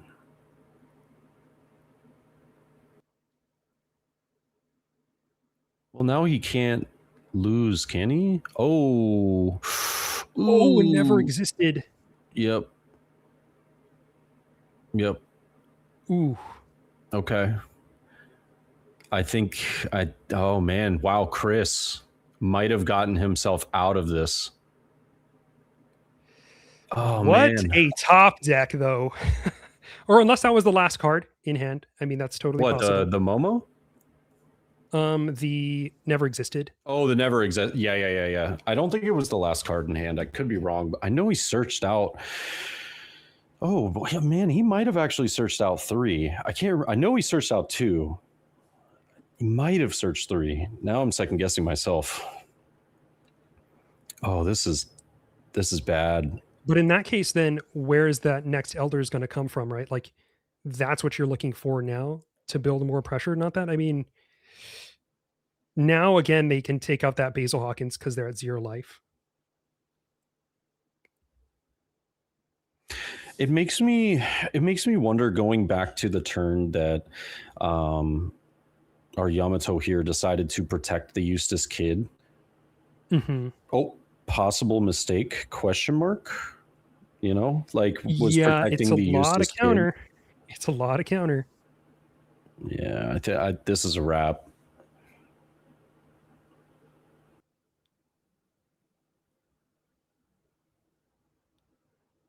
I think that's gonna be it. That's all she wrote, though. That's gonna be it. Wow. Oh, Wow, goodness. impressively done by Chris to get out of that, because I felt the pressure and I wasn't even the one sitting across the table. I do believe, though, had Butts seen Hody Jones there, I think it was over. Yeah, Hody is what was needed, and as a 4 of, like, as Butts, you're kind of expecting that. Yeah. But really tough there at the end. I think it was on Chris's part. It's really interesting because, didn't look for multiple 10 costs, right? The 5 Elders. It looked like maybe there wasn't another one in hand, and that was the last card potentially, was that never existed. So you're just like stockpiling these counter events instead of trying to say, like, I'm training together 10 costs, which I think it's easy to be short-sighted and to say, like, I got to chain these 10 costs together, because if I don't see my second one, then I'm screwed. But to save those events in hand, to put yourself in a position to just keep surviving, because your board is going to stay. Your opponent is not going to be swinging into your board. And then from there, all you have to do is, if you survive, all you got to do is win on the crackback. And that's what ended up happening. Again, if Butts did see that Hody Jones, it's a different story, but that's just, again, how it works sometimes. But well done to both of our players. Well done to Butts to getting this far to make it there with Yamato. A very difficult feat and very well played. It's really cool to see the decision making on this level, especially with these leaders like Yamato that we don't get to see that often at this high of a level. I would be surprised if Butts does not make the top 32. I would be shocked, because he had to have played at least 1, potentially 2 Emu before going up against, again, Chris Sock, the guy that got, I'm pretty sure, second place at one of the national events here in North America. And it has just in every set been a dominating force, no matter what deck he's playing. So I would say you got to hold your head up high on that one. I think he had him on the ropes there. He just needed just a tiny bit, maybe one less event search from Chris would have maybe got him there. Like if he had gotten unlucky with his event searches, or if he had been able to see Hody Jones, or simultaneously, why am I forgetting the name of that card? Blaze Slice. Yeah, Blaze Slice might have been useful because what, it rests of 4 costs, right? Yeah. Yeah. And that would have been the War Curie. Yep. So you rest the War Curie. It might give you the extra 1K that you potentially needed to get through anyways. So very, very interesting. I think that was a phenomenal game as well. I think we've had back-to-back pretty phenomenal games in these last 2 rounds. That was great. Now we're definitely, Butts was our last hope. From the AC Moo setup that we're about to get. So unfortunately, I think we're just in the AC Moo realm now. But that was unless y'all want to watch Bonnie. Yeah. No, I think Bonnie's know gone too. Okay. I think he said he was X1, the one Bonnie. Oh, okay. Yeah. But yeah, all right. We're going to take a small break, ladies and gentlemen. We've got round 8, right? Yeah, round 8 coming up very shortly. And I think we'll probably be able to give you an idea of what the exact numbers are of leaders undefeated still after this. But we'll have to see. It just depends on timing, whether once the round ends and pairings happen and everything. If we have enough time to gather that information, then we will try and give it to you. But we'll see you in the next round. Don't go anywhere. We'll be back shortly.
All right, welcome back, ladies and gentlemen. We've got round 8 right here, and we did find out a little bit of interesting information. We didn't get exactly how many leaders are left of each leader are left, but we have 6 players undefeated at the moment. So 2 playing in the down pair, and then we have these players right here playing the Ace and Emu matchup. We are going to see, it looks as though, was that the 6 cost Mars? I thought I saw Mars be picked up there. I did not see. It looked like Mars. Looked like Mars, smelled like Mars. Yeah, I think it was Mars. It must be Mars. Yep. We'll see a 9 to the life, though. Very standard when going first. So Ace, unfortunately, losing the dice roll here. We are going to see a cycle of a never existed, though. That's kind of interesting. That tells me hand is looking probably pretty good on counter. And we'll see the good old-fashioned Shalria coming down, trashing another. That's big. That is actually big at the end of this game, even for Ace going first. That's not bad. All right, so let's go. What are the keys to this matchup? What are we looking for? I mean, Goldie Roger obviously huge in this matchup. But what else are we looking for here? As both players. For both players. Okay. So Ace is definitely going to want to curve out here. Ace wants to definitely see Yamato here. If not, at least Marco. But Yamato is best, and Yamato is played, which is very nice. So we'll get to draw 2. We'll get to attach 1 to lead. We'll be able to pressure with the 7, and that'll be an easy counter out. Emu wants to stay as healthy as possible. They're at 3 life right now. Going to 2 is very scary. It puts you within lethal range. You want to be outside of that range at all costs. Ace is going to be looking for as many of those 8 cost events as possible, trying to defend out of every life swing that attacks them. So let's defend here, let's defend there, let's try and stay as healthy as possible so that when we are ready, we're just going to play 8 cost into 8. A third never existed going into the trash. I am bewildered right now. It's a little different. Definitely. I would assume they would want to save those to get that efficient counter. 4K for 1 Dawn. What? Okay, so I am... What the heck? I am so confused right now because that is... Oh, and he's got Vista. Vista's huge. Yeah, Vista is actually best case scenario here going first as well.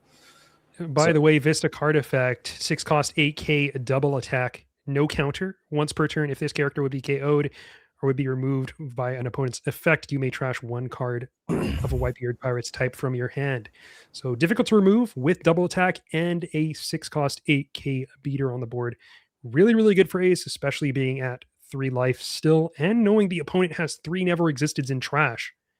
Yeah, that's actually kind of insane. The only thing is that I would imagine Emu is about to do some sort of if I'm Ace, I'm prepping myself for Shirahoshi. Shirahoshi is coming down whether we like it or not. Because there's no way that he's just going to allow 3 of those to sit in his trash. I think that he's definitely going to have to do some form of no, what? Take the life. What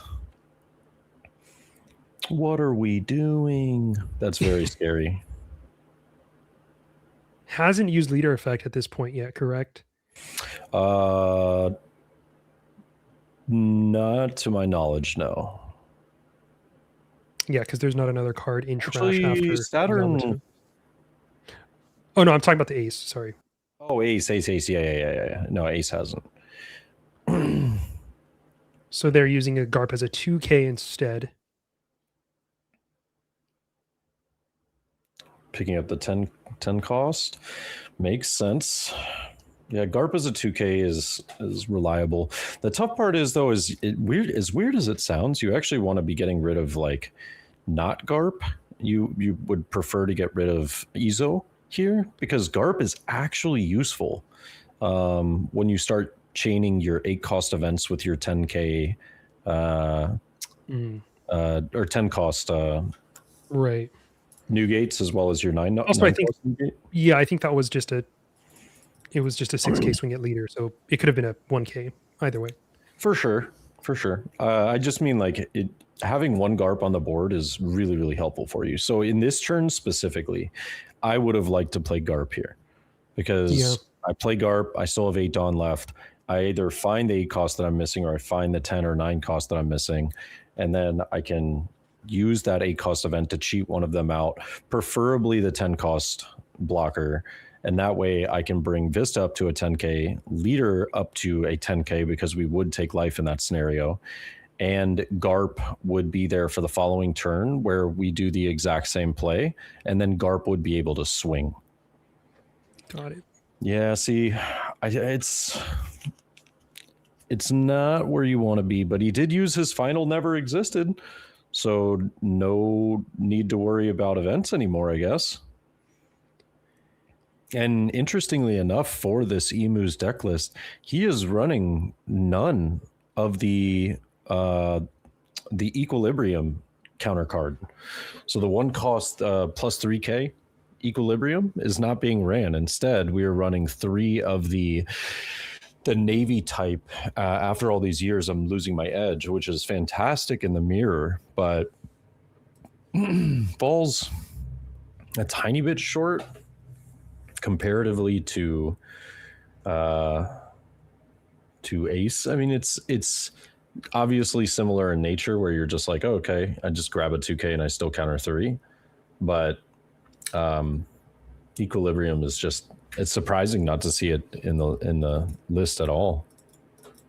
Yeah, so definitely some interesting play lines that we're seeing here. Some unusual, maybe unorthodox decisions that we've seen.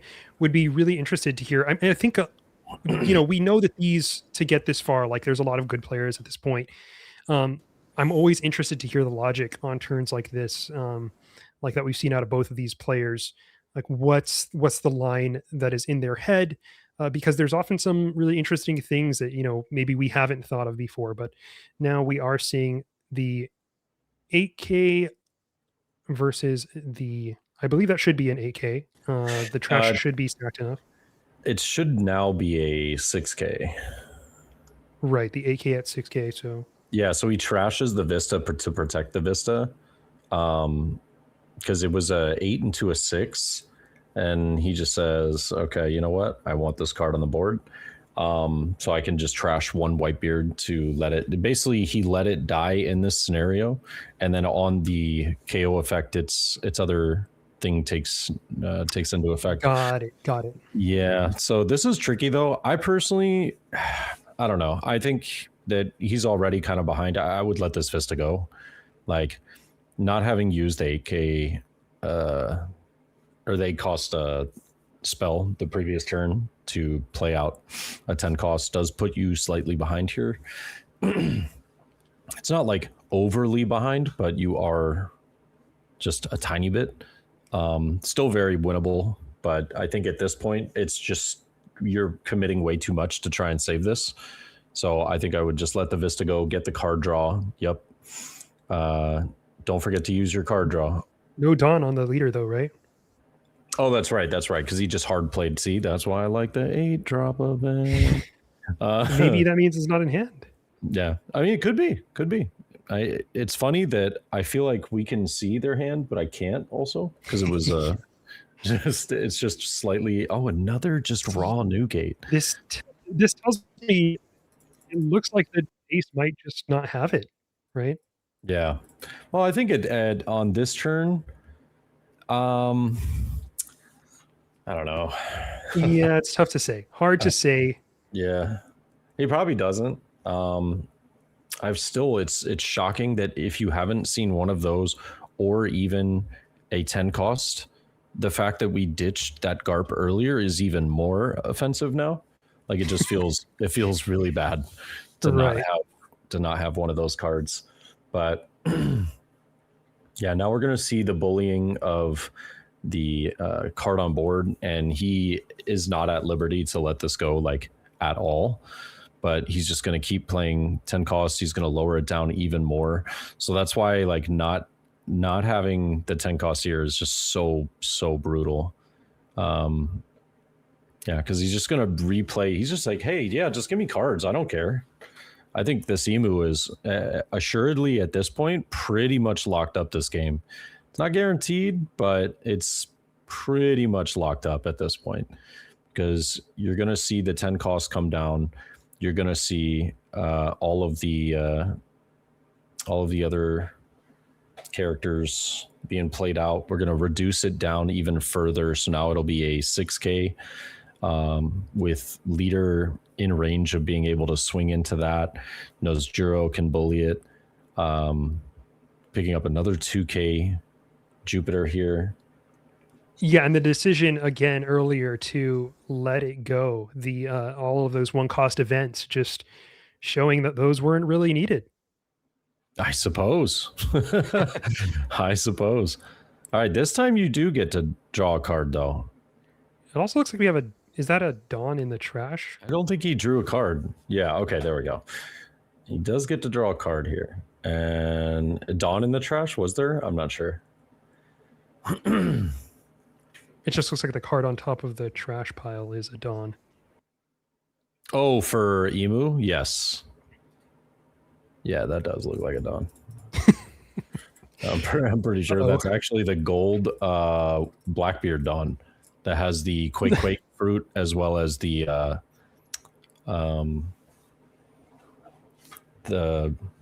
Nomi. What the heck is it called? Oh my gosh.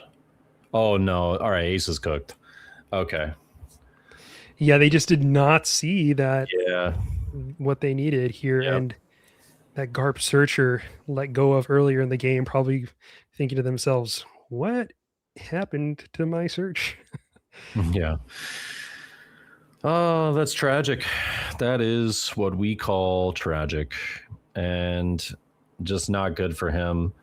He's probably going to lose this Whitebeard now because the Whitebeard's sideways. He can just reduce the Whitebeard, bully his hand a little bit. He doesn't even have to with start that crazy. library. He just goes Library of cards in hand right now. Oh yeah. Emu's just gonna run away with this game now. Chilling. Yeah. 3 life. Didn't use one single counter event was used earlier in the game, but just No, this absolutely. is questionable. I mean, I don't hate it, but at the same time, I think I don't understand why. I think these 8Ks could have been going to leader. You already did the reduction onto Newgate, so I think you could just start putting Ace within lethal range. But And typically you're afraid of Roger, right? Is the reason why you would do this sort of line. But I mean, you're at 3 life. You've got 30 cards in hand. Yeah, you're chilling. You're absolutely chilling. You're totally fine. Well, there goes one of the never existed. Back, and he had to trash a card. Now another Shirahoshi. See, I knew this was going to be happening in the near future simply because of the fact, yep, there's another never existed.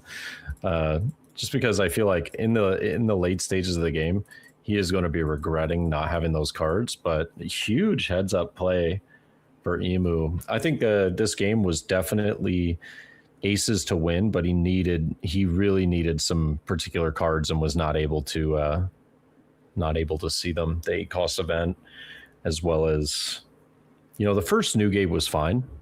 You can do that on 9, and it still like buys you a turn. Yeah, sorry. But, just not having that 8 cost I think to start becoming a permanent 8K leader. I have no clue. Actually, I can hear you now. I can Very now. rough. I've been, These headphones are not very good at what they're supposed to do. Muffled, and I'm like, Yeah, and these, I mean, looking at these Shirahoshis, the amount of value that they're getting is It's I'm pretty it's sure. wild I like, because those are just threatening to just no, this essentially one do a was this was little bit of 5k a rough game. I can't worth of damage to you And every pitched- turn, where they're you have like 5 cards now? demanding a card out of your hand if you're at 6. Oh, gotcha. Sure. Cool. But sorry. and they're spooky, and then they're just putting exactly what the emu needs back on the bottom of the deck, and that cycle coming through in the future is going to just let them infinity cycle through everything that they need when they need it. So Yeah. emu becoming nigh This is why unbeatable I can't here play in the on upcoming why I turn, shouldn't be allowed. and it's So I'm just too not bad what you at like seeing as ace. But it looks like there's some confusion happening here. There's a little bit of a stall in the play, I think it depends. Oh, okay. I don't really some know. discussion. Not entirely This sure, is 8, yeah. but it And you seems. guarantee get in. There's that, but I'm also. Oh, it seems as Oh, though there was possible a dawn error. I'm yeah, fade fast, possible yeah, for dawn sure. error for something. Just Oh, the guy's getting long gone for a just getting that fixed up on the table right now. The thing is, like, I know what I did too. Wait, So it's Oh, like, is it the trash? Is it the This is dawn the in his trash trash? dawn, I'm telling you. There's no It's in way. there. It's yeah, in so there. This is the one attached. These are the 2 Shirahoshis, and I think I just double tapped for this after I paid the cost. This is what I He think thinks happened. But Yeah. I don't really think it changes the course of the game, but I would rather not get exposed, capped cards because they can't spell my name on stream. Okay, so Guy who didn't want to go there's on a belief stream, that 2 of his evidently. dawn were tapped for Shirahoshi. Yeah.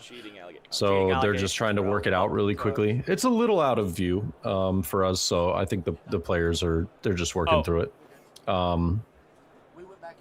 Yeah, Oh, so what did I spend this they're getting dawn it figured out. So here That's what they're I'm saying. Like, essentially I trying didn't to search Did he figure spend out an what the extra- correct extra game dawn? state That's what I'm saying. would I think be I double for the tapped. situation. Yeah, I mean, to my understanding, one 2 was for tapped for Shirahoshi. I Shirahoshi, pitched one one was off tapped for this, and then I spent Shirahoshi, one nothing was else. attached to this card, and then I should there have was one attached to another card that Wait, how? he wait, then wait. KO'd with effect. And when he brought that Wait, how card does to someone do trash, the Rested Dawn should be back in the Yeah, play. that's what he's So it saying should this be one is. fine. These two I think are game this. state should be This fine. is this dawn. These 2 are this. You or have these 2 two tapped for dawns. Where does this Shirahoshi, come from? one that was attached to the Nuzjuro that when he trashed it with the No, I effect, So that's what. I really it don't brings think- 'cause the Rested Dawn back Yeah, You didn't to search this your time? No, no, that Rested was Dawn last year, that was last area, Mercury's on top. and then you have one for Okay, Saturn that's what I thought. still attached. So to me, No. I just think I tapped this dawn again. seems as though Well, the I'm game really state is difficult. I know you really don't perfectly like me, so. That's but I'm exactly assuming what he's he thinking. is thinking messing with is, why don't I have this extra Dawn, because it looks like I tapped 2 for my Yeah. Shirahoshi, when in reality you didn't. You just took one of your Rested then, Dawn back from Oh, and then you got to pitch your card. I'm Yes. sorry. the card that was trashed off of leader effect. And then I'll do Got it. 8 Yeah. here. So Yeah, now it looks like we're all evened out here. Yep. Yep, and it looks like everything is all good. I think it's actually exactly as I described. So we'll stage and Just, 3, I think the player might have just, this bad boy. I think he might have just Tap 1 for. like probably forgot. Like, oh yeah, when I trashed this card, it brought back Arrested Dawn. So, but who knows? Who knows? All right, so he's bringing back all of his characters. How much you want to bet that Ace's board is about to be nothing? And Saturn. It's looking like it's about to be nothing, judging by the sideways white beard. Looks like a card is being searched. Is And then I'll that? pitch, Oh, this brother. character. That one looked like it. I think Warcury? The then alt I'll art of go Warcury? 8 to 6. So now we're going to see a big swing. Mars did draw your KOs turn already. the other card. Marco. Now it's an 8 into a 6. You still have leader swing to go into this as well. I mean, it's about as bad as it gets. Wait, Sure. what just happened? Oh, we're bottom Wow, this is decking. gonna take a forever game. We're good on time, right? Like we shouldn't be worried about it. Okay. It's all right. Oh, I know that was, see. like, He drew a confusing, second so- card off of leader effect. Okay. So, That's what I think too. That's what I assumed happened after I. yep, immediately he after I already did had it. drawn off of And then I'm going Marco. Since they, that's a totally understandable. That's a totally understandable mistake on his part, though, because you just went through this whole thing trying to, you know, already talk leader. to your opponent about Because you leader the Roger. No, that this, was that, the and the pitch other, off the shear. right? And Yep. then you lose Oh, you're track so of the right. No, fact you're that right. you I'm sorry. you This game already is did so- that. I'm So lost, bro. I'm lost. yeah, I think that's That died. beyond fair for the ace. Heads up These from off the the judge shear as is- well, I'm so difficult, bro. I'm to so spot sorry. these things and keep track of the game state. Counter, No, counter. no, You he's know, so it's right. difficult He's so right, for when sure. you're playing a I'll game, and pass. you know when these situations arise that you have to deal with one at a time. It can be tough, not just as a player, but I know that's what the judges are there for. But you kind of take it for Nice. granted. He saw made the it. 10 cost. There it You want is. to untap your leader? Yeah, I still think it's a little too late though. He really needed to see like eight cost event into the 10 cost go to an 8K here. Even then, I still think it's like you've already lost one of your 9 Block. gates, Draw. so 12 and the chances are Jogger, pass. Draw. not great. Cards in hand. Sadly. Yeah, you don't have a board. Your opponent does, Yep. with the potential to, you know, make a new board every single turn 8. while wiping yours. I still don't understand what Emu is doing here, but maybe I'm just misunderstood. I mean, I guess it's dead. It's dead now, but like, Pitch. Draw. I just think like I don't know why these weren't at like the first attack would reduce it. You have how many cards Right. in hand now? There's a reason he's undefeated and I'm not. You know what I mean? So I'll tap. one Yeah, man. for You ever think about that? just to rest, yeah, I am right now. I'll tell you what. and I'll just. Yeah, no, that's funny. This Uh, is the, yeah, that's what you gotta Red beam. I'm like, you what? gotta Oh, see yeah, it in yeah, these sorry. Emu guides, Yeah, I was like, master guides coming up. Yeah. Why swing directly at the body first? I mean, he's probably just trying to I'll like go 7. complete, maybe just trying to fully choke out this ace on resources. It's you know, fine, and but just I think he's just so far ahead that you don't even have to do that. You Yeah. just go, okay, go life, reduce that, and then if you protect life, then I'll swing into it. Like eventually when you free block and then I play the Nozjuro from my Rest 3. my Stage, third 10 cost that I'm this, about to tap play for 1, 4 Dawn. pitch, Workery. Gotta play fast so we don't. It's the 10 I don't cost think that the brings time out. matter right now. It's by the way, I I've mapped think it. it's So gonna for be 4 alright. Dawn, you get to play 37 Dawn worth of stuff. Yeah, you get to And I'll play a just 10 go, cost, 8. right? A 7, a 4, a 4, I'll pass to you. a 6, and a 6. I'm pretty sure. And then you still have 6 Dawn There remaining we to go. do with We know where as you will. We know where we all were now. Oh, here comes We're all another in the same 10. spot. Uh-oh, they were. Yeah, I personally think it's a little Give it too to late. Marco. Like there's just Cool. there is no world where Hey, you never know. Even though you kind of do. Block. This is, yeah, the hand has already been depleted here. Yep, pass. It's ugly, and the emu's already getting cards back to, you know, 2. fully merry-go-rounded his deck. Still has a Let's library in go. hand. I saw at least one never You're existed in minus 6 hand, guy. yeah, so he's already gone back to it. it's only gonna get harder from here. Yeah, it's When they're shuffling the hand like that, when it looks like that, it's just like Wait, two his hand cards has being 2. spun around in a circle. It's like wait, he has 2 never there's existed. trouble. Oh man, so if he's gotten back to never existed, that means his fourth 10 cost is in hand You have more how than many cards in likely, hand now? or it's the next 4. card on the 6, top of the deck. Yeah, he knows every 1. single card. 2, 3, 4, 5, 6, Yeah. 7, 8, 13. $50 deck, game, by bro. the way. And the scoop Yeah, occurs. the top decks were 10 Yeah. beers. 10 It's pretty beers. good. Oh, it's rough. It's pretty for good. Sure. Well No, played. They were all he played that next to each other. expertly. I mean, like he knew what he needed to do. I think my only curiosity, and I think I'd love to pick his brain on it, is why attack into the Newgate there. Oh, I think real? it's just because your leader was, or your opponent's leader was 6 for multiple turns, and I think you then I just got a report. win I have if you never get them to break 1 and they only have 1 No, that was rough. For sure. 10 drop I've on never board. break target. I didn't find a But, 10 beer till my third turn on 10 Dawn. I think it didn't matter either way. He was so far ahead because of the lack of It took me 8 cost 3 turns events at and 10 Dawn to find a 10 being cost able light to. I think that going back to what you were saying at the very beginning, you're like, what do the Hey, what it do was the real nice players game. need to see, right? the players on Ace's side, specifically, he has to see what I just call like the perpetual 8K, right? And the perpetual 8K is can start with a 9 cost if you're going first. It's very detrimental if you don't see one going second. It hurts a lot, but it's not unwinnable, but it just hurts a lot more than you want it to. And then what was it? But the 8 By cost perpetual 8K, are yeah. you referring to just swing power? So hypothetically, right? You stay at 3 life until you get to your 8 cost event, right? Now every time you use your 8 cost event, you take the life so that your leader goes up plus 2K till the end of your opponent's turn. Gotcha. Right. Yeah. Now you're 8K, right, until your next turn. Then your next turn, what are we doing? 8 cost event again. Taking life. We're 8K of leader again. So what's the best swings that he can do into anything that's on the board? It's essentially just swinging 8 with like 2 to 3 attacks. And once you get like basically a board full of new gates and preferably 10 costs, and then the last one being the 9 costs, so that you could get one more turn of being an 8K.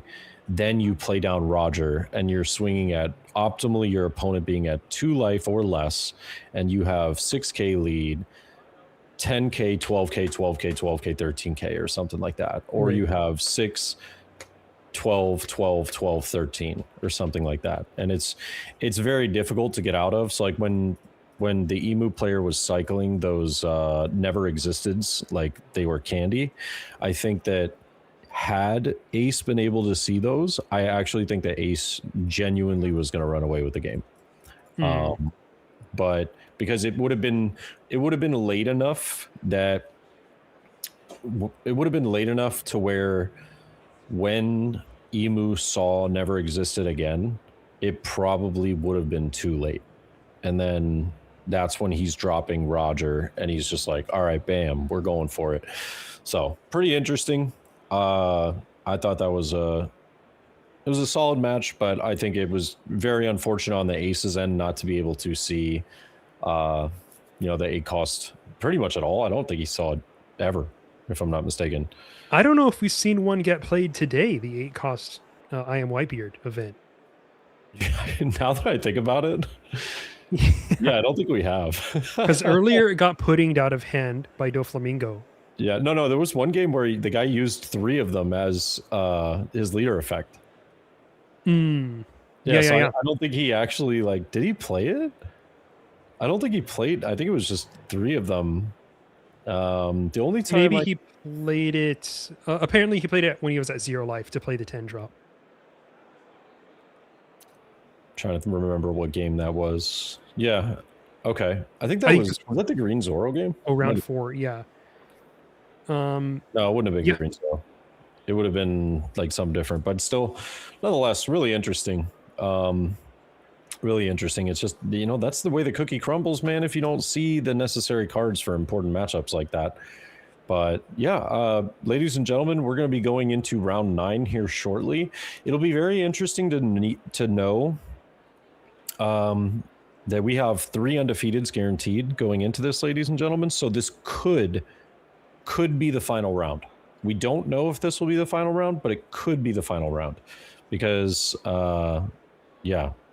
Wait, I was told 10. So it's not 6 players? Oh, you were told 10 rounds. Maybe 10 rounds. 10 rounds. Yeah. I got you. Yeah. So 10 rounds is a possibility, but like if we have 3 undefeateds and 2 of them are going to get paired against one another, then there will be a down pair. If the down pair loses, then 9 rounds, it's over. So there's a chance. It's not a guarantee, but it's a chance. More juicy One Piece Emu Ace gameplay coming up for you. Nice. All right. Well, ladies and gentlemen, we'll be back shortly with round 9 and potentially around 10 after, but we'll see. We'll keep you posted. Until then, we'll see you shortly.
primary control of critical vehicle functions.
All right, ladies and gentlemen, welcome back. We're here for round 9, and we got a little something for you guys. So we decided not to watch the 2 undefeated players. We decided to watch the down pair, All right, good luck. because we have an Anthony. undefeated green Nice to meet you. Zoro going up against an X1 ace. Now, I will tell you, we just took a look at both of their lists, and Ace's list is pretty standard, but there's one really random, interesting card in there. Good luck. And we'll save that for if it happens to see some play. But then we also have Green Zoro with probably the most bizarre list. Take a Josie. I've never seen anything. I mean, folks, there is one restand event in this list. One.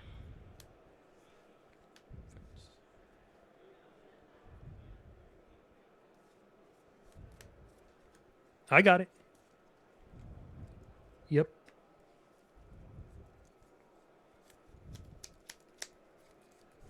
Pass turn. I'll let him know what's going on. So, all right. So Zoro playing 2 searchers on turn 1, the Perona plus a Hiyori, which is exactly what you want to see as Zoro. Pretty much in any matchup, I would say. Just like getting 2 things on the board, potential value generation is really nice. Take Soka King. Kind of exactly what you're going to want to be seeing there as the Zoro. So great start for them. Meanwhile, Ace coming through with the Garp, double Garp that would be, 1 Altart and 1 normal. Play Nizo. And yeah, coming through with the 7k attack at lead. Zoro's always going to take that. So pretty much as expected these first couple turns. But both players seeing kind of exactly what they want to see. I will say, I think that this Zoro list seems a little bit more teched toward the Emu matchup, so I'm very interested in seeing how this is going to work out.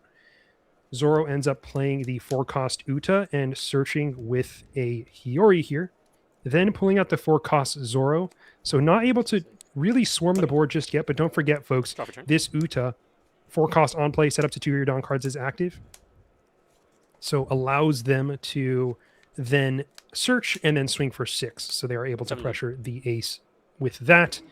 And on KO, play a character with a cost of 5 or less from your hand rested. So when that gets taken off the board, there will be another threat for this ace to have to deal with after the fact. So it is not a board that is it is not a body that is easily contested, similar to what we would see out of that 4-cost Zoro, right? Because that Zoro is nice because once you swing with it or once it gets played out via the Mihawk, it restands itself, making itself a more difficult target. This Uta functionally doing something very similar. Now, let's see. Ace here looking like trying to read what's happening here. It looks like there are still technical difficulties on our side with 2 and a 1. Yep. Thank you.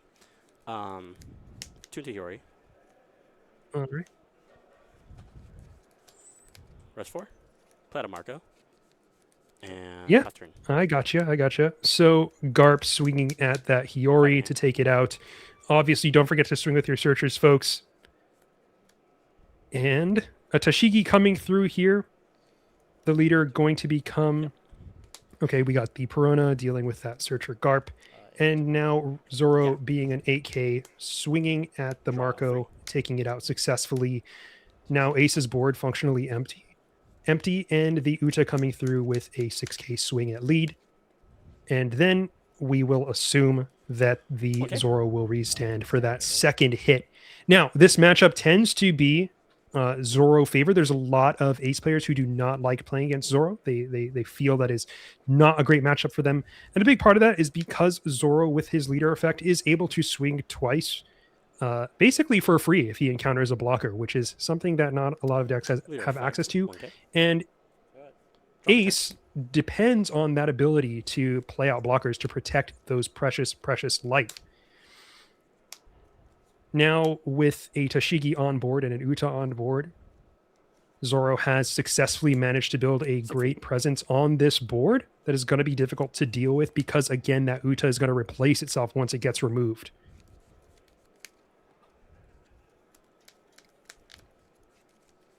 And Zoro here taking seven. again. One thing you do have to be Three. careful of as Draw two. Zoro is... Oh, and Trash there it two, is. I'm assuming. We see the Soge King played out, bouncing Trash that two. Tashigi to hand. The big unexpected one. There he is, the Sniper King himself. A card that we do Trash not Marco. typically get to see played Trash. too much, but here it comes out. And OP03. It is also Usopp according to the rules. But on play, return a character with cost 6 or less to the owner's hand, then draw 2 and trash 2. So a little bit of hand fixing occurring as well as that nice bounce. And it's not, as you would see with Jozu, it's not dependent on having to bounce one of your own things back to hand, which is kind of bad in some cases, but here it does a great job of hand filter just via the fact that you get to draw 2 and trash 2. But like we said, there is a lot of sauce in this Zoro deck as a whole. Like we said, only one restand event, so look out for that. There are also 2 9-cost Zoros in this list, so look out for that as well.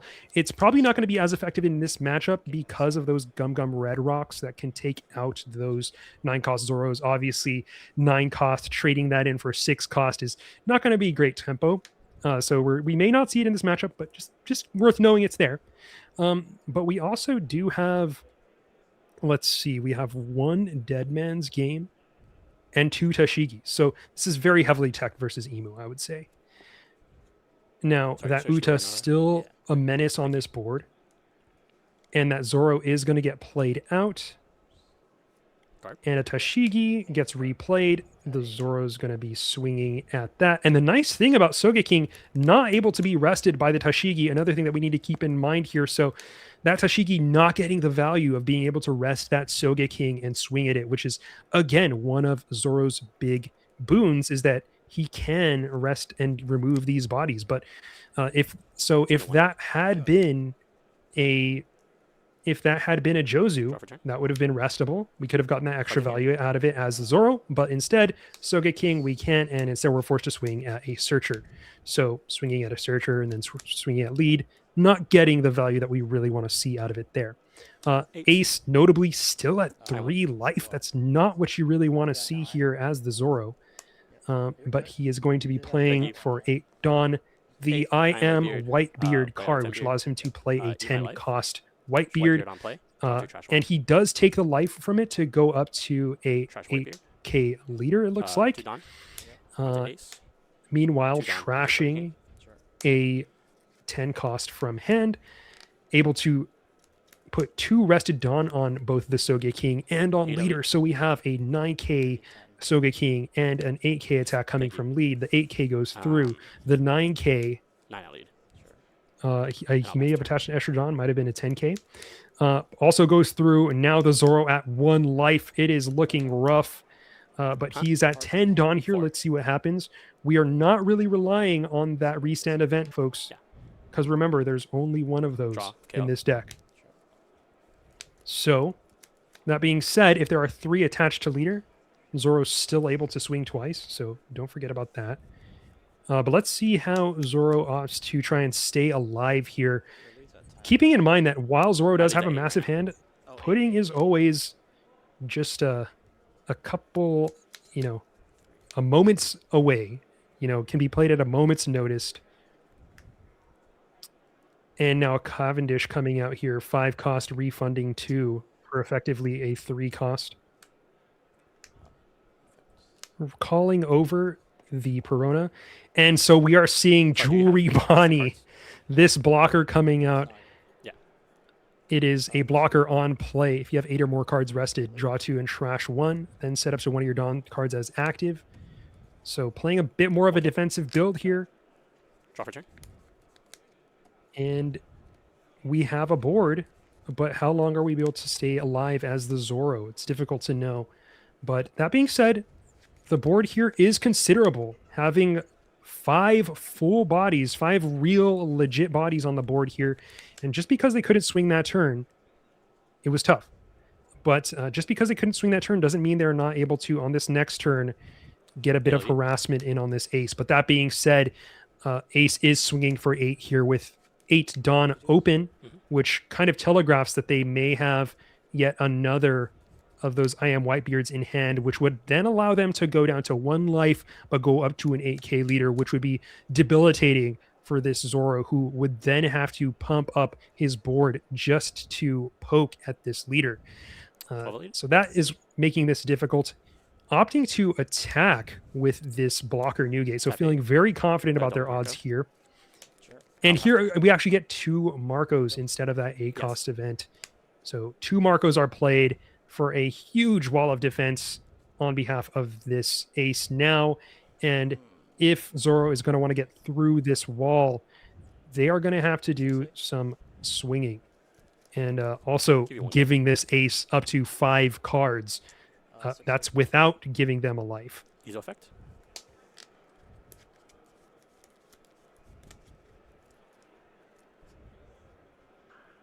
You still, oh, Yeah. I'm just thinking.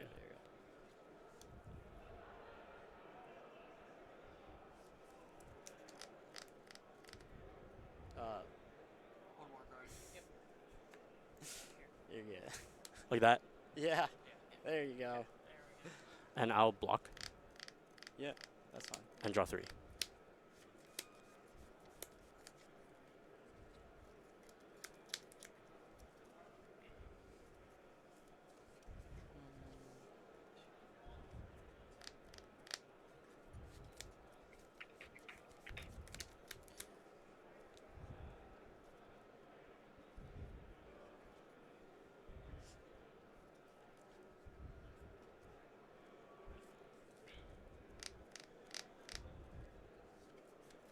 Thinking, sorry. You're good.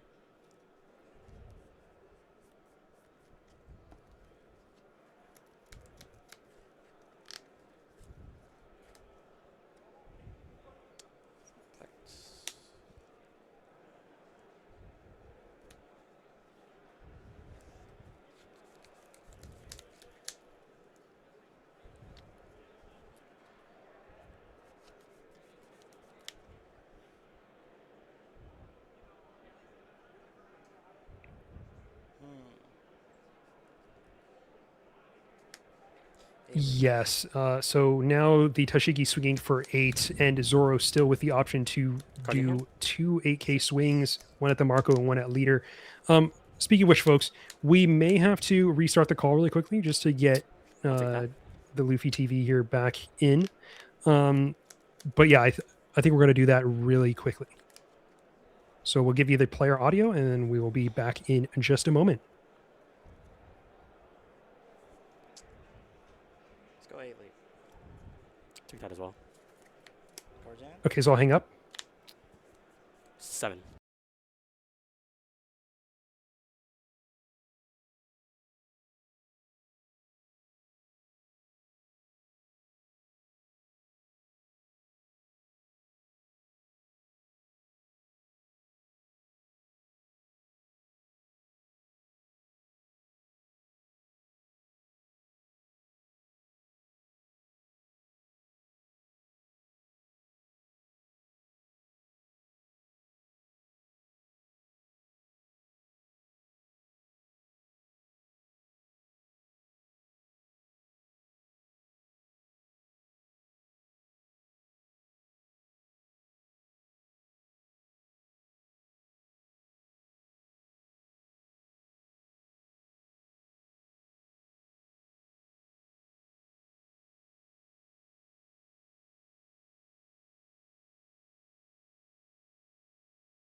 1.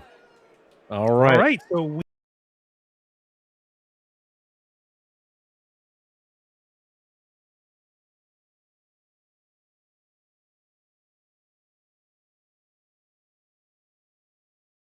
Yeah, sorry that you had to miss it. The screen just came back. Oh, really? I'm like Unfortunate. literally just after the game. That's insane. Oh my gosh, that is wild. Yeah, so apologies on that at the very end. I was trying to get back in there, but Josh was doing a great job of holding it down. Um, yeah, so walk me through because I was really like focused on trying to get back into it. Walk me through. I saw that the Soge King got to be played. Yes, and we got to see why it's good in this matchup as well, because essentially it bounced back the Tashigi. But when the Tashigi came back, it can't rest the Sogeking because Sogeking is a 7 cost. So there so the Zoro had to rest a searcher and then swing at that. So essentially not getting any additional value out of the Tashigi. Whereas if that had been a Jozu, they would have been able to then swing at the Jozu because it's a 6 cost and Tashigi is able to rest that. So we got to see the use case. And in addition, while you say that the Jozu could then bounce back your searcher, you would then have to replay that searcher. But Soga King lets you draw 2 trash 2 right off the bat, so getting that instant value there. But that does wrap up day 1 of the regional, and this has been an awesome one. Some really amazing games there. How would you wrap up both this game and the rest of the day? I think we had, in my opinion, to start, it was, it's ironic that I'm saying this, but it was a slow start. I feel like the games were good. They were very fast, but like as, they weren't as like gripping as some of these last few games have been. Because I felt like a lot of these last few games were just neck and neck. Besides the Emu Ace one, I just felt like Ace got very unlucky in that match. Just he didn't see any of the 8 costs. The missing the 10 costs still so late was pretty much an auto loss. But it's some really great games. I mean, seeing Yamato, seeing excuse me, some of the more interesting like early on games, like even the Rayleigh match was really cool. Sad to see him lose, but I thought that was a really great game. Um, this one, obviously, getting to see like a few really interesting tech choices was pretty cool.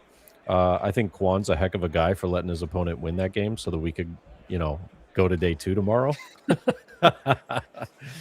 But I mean, obviously, he wouldn't do that. He needs to win because if you win out, you go to the finals, you're at least guaranteed better seeding in tomorrow. And tomorrow it's very important to have done your best because the better you do, then you're going to have the choice of going second or first throughout the entire day, which is absolutely huge. Yeah. But I didn't get to, do we have knowledge really fast on what the last win was?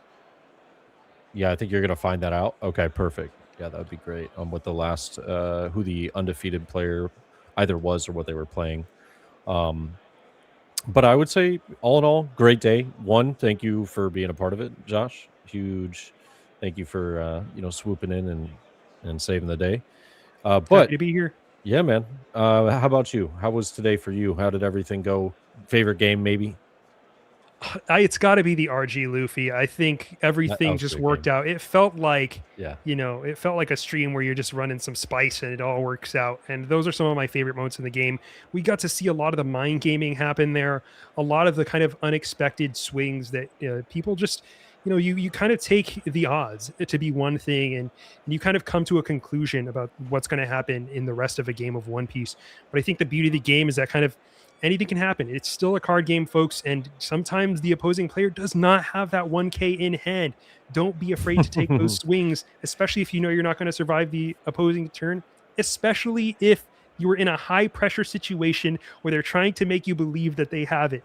Don't trust them necessarily. Go with your gut and try to go for lethal in some of those situations. Maybe not all of them. Maybe you need that out, but if they fan out their cards, maybe that means they don't have that 1K in hand. Yeah. That's my lesson of the day. If they fan out the cards, I mean, it's Maybe funny it means 'cause something. I genuinely hope that he goes back and he watches that game because as soon as I say that, he's gonna be like, "Oh my god, that's what I was doing." Yeah. So maybe I like shared too much of the tech. Now I'm not gonna get people to do that against me anymore, which is a shame. Also, Or I'll have the people conversely like just like metagame me and go, "Oh, mind game. I'm gonna fan out my cards. That way you think I don't have it." And I think there's more. I think that's two steps ahead at least. Yeah, Because the other yeah. thing that he did was when the attack came through the 10K, he waited for a while, Yeah, yeah, yeah. knowing that he didn't have the counter in hand. But he was like, "Oh, maybe I'll make the opponent think I'm calculating out whether I have the counter once this goes through," which I think was more effective. I think that's just straight effective to Hollywood there because once that attack goes through, then it seems like you've been calculating that you have exact counter for the next swing. Yeah, but I And think that you to me is waited slightly too more long. convincing. You could have waited too long, and also like if you're taking that, like, You do you waited too really? There, long. You yeah, checked your the odds are trash. better that you Like, don't have the counter. Yeah, yeah. I mean, I don't know. I think yeah, I would have went really like, yeah, okay, take. hmm yeah, yeah. And then they're just like, okay, well, I'm screwed. And then Well, now I hopefully, know how to read you if it's you. oh shoot. Very true, very true. But guys, thank you so much to all the viewers that watched today. Very fun event. Very excited for day 2 though. We have Top Cut going on tomorrow, top 32 players for this Peoria regional here, and hosted by Top Cut Events. Big shout out to them for one, putting on the event for the players, two, putting on the stream and having us be a part of it. Really appreciate it. And we look forward to seeing you guys tomorrow. So if you do want some really good games, the top 32 best of threes are the best games you're going to get, the best games you'll be able to watch and go back and review. This is the place to do it. Drop the follow down below. That way, when we go live tomorrow here on the Top Cut Events Twitch channel, you can find us, you can see us, and you'll be able to see all that good stuff. Other than that, thank you again for viewing. We'll catch you tomorrow. Have a great day. Peace.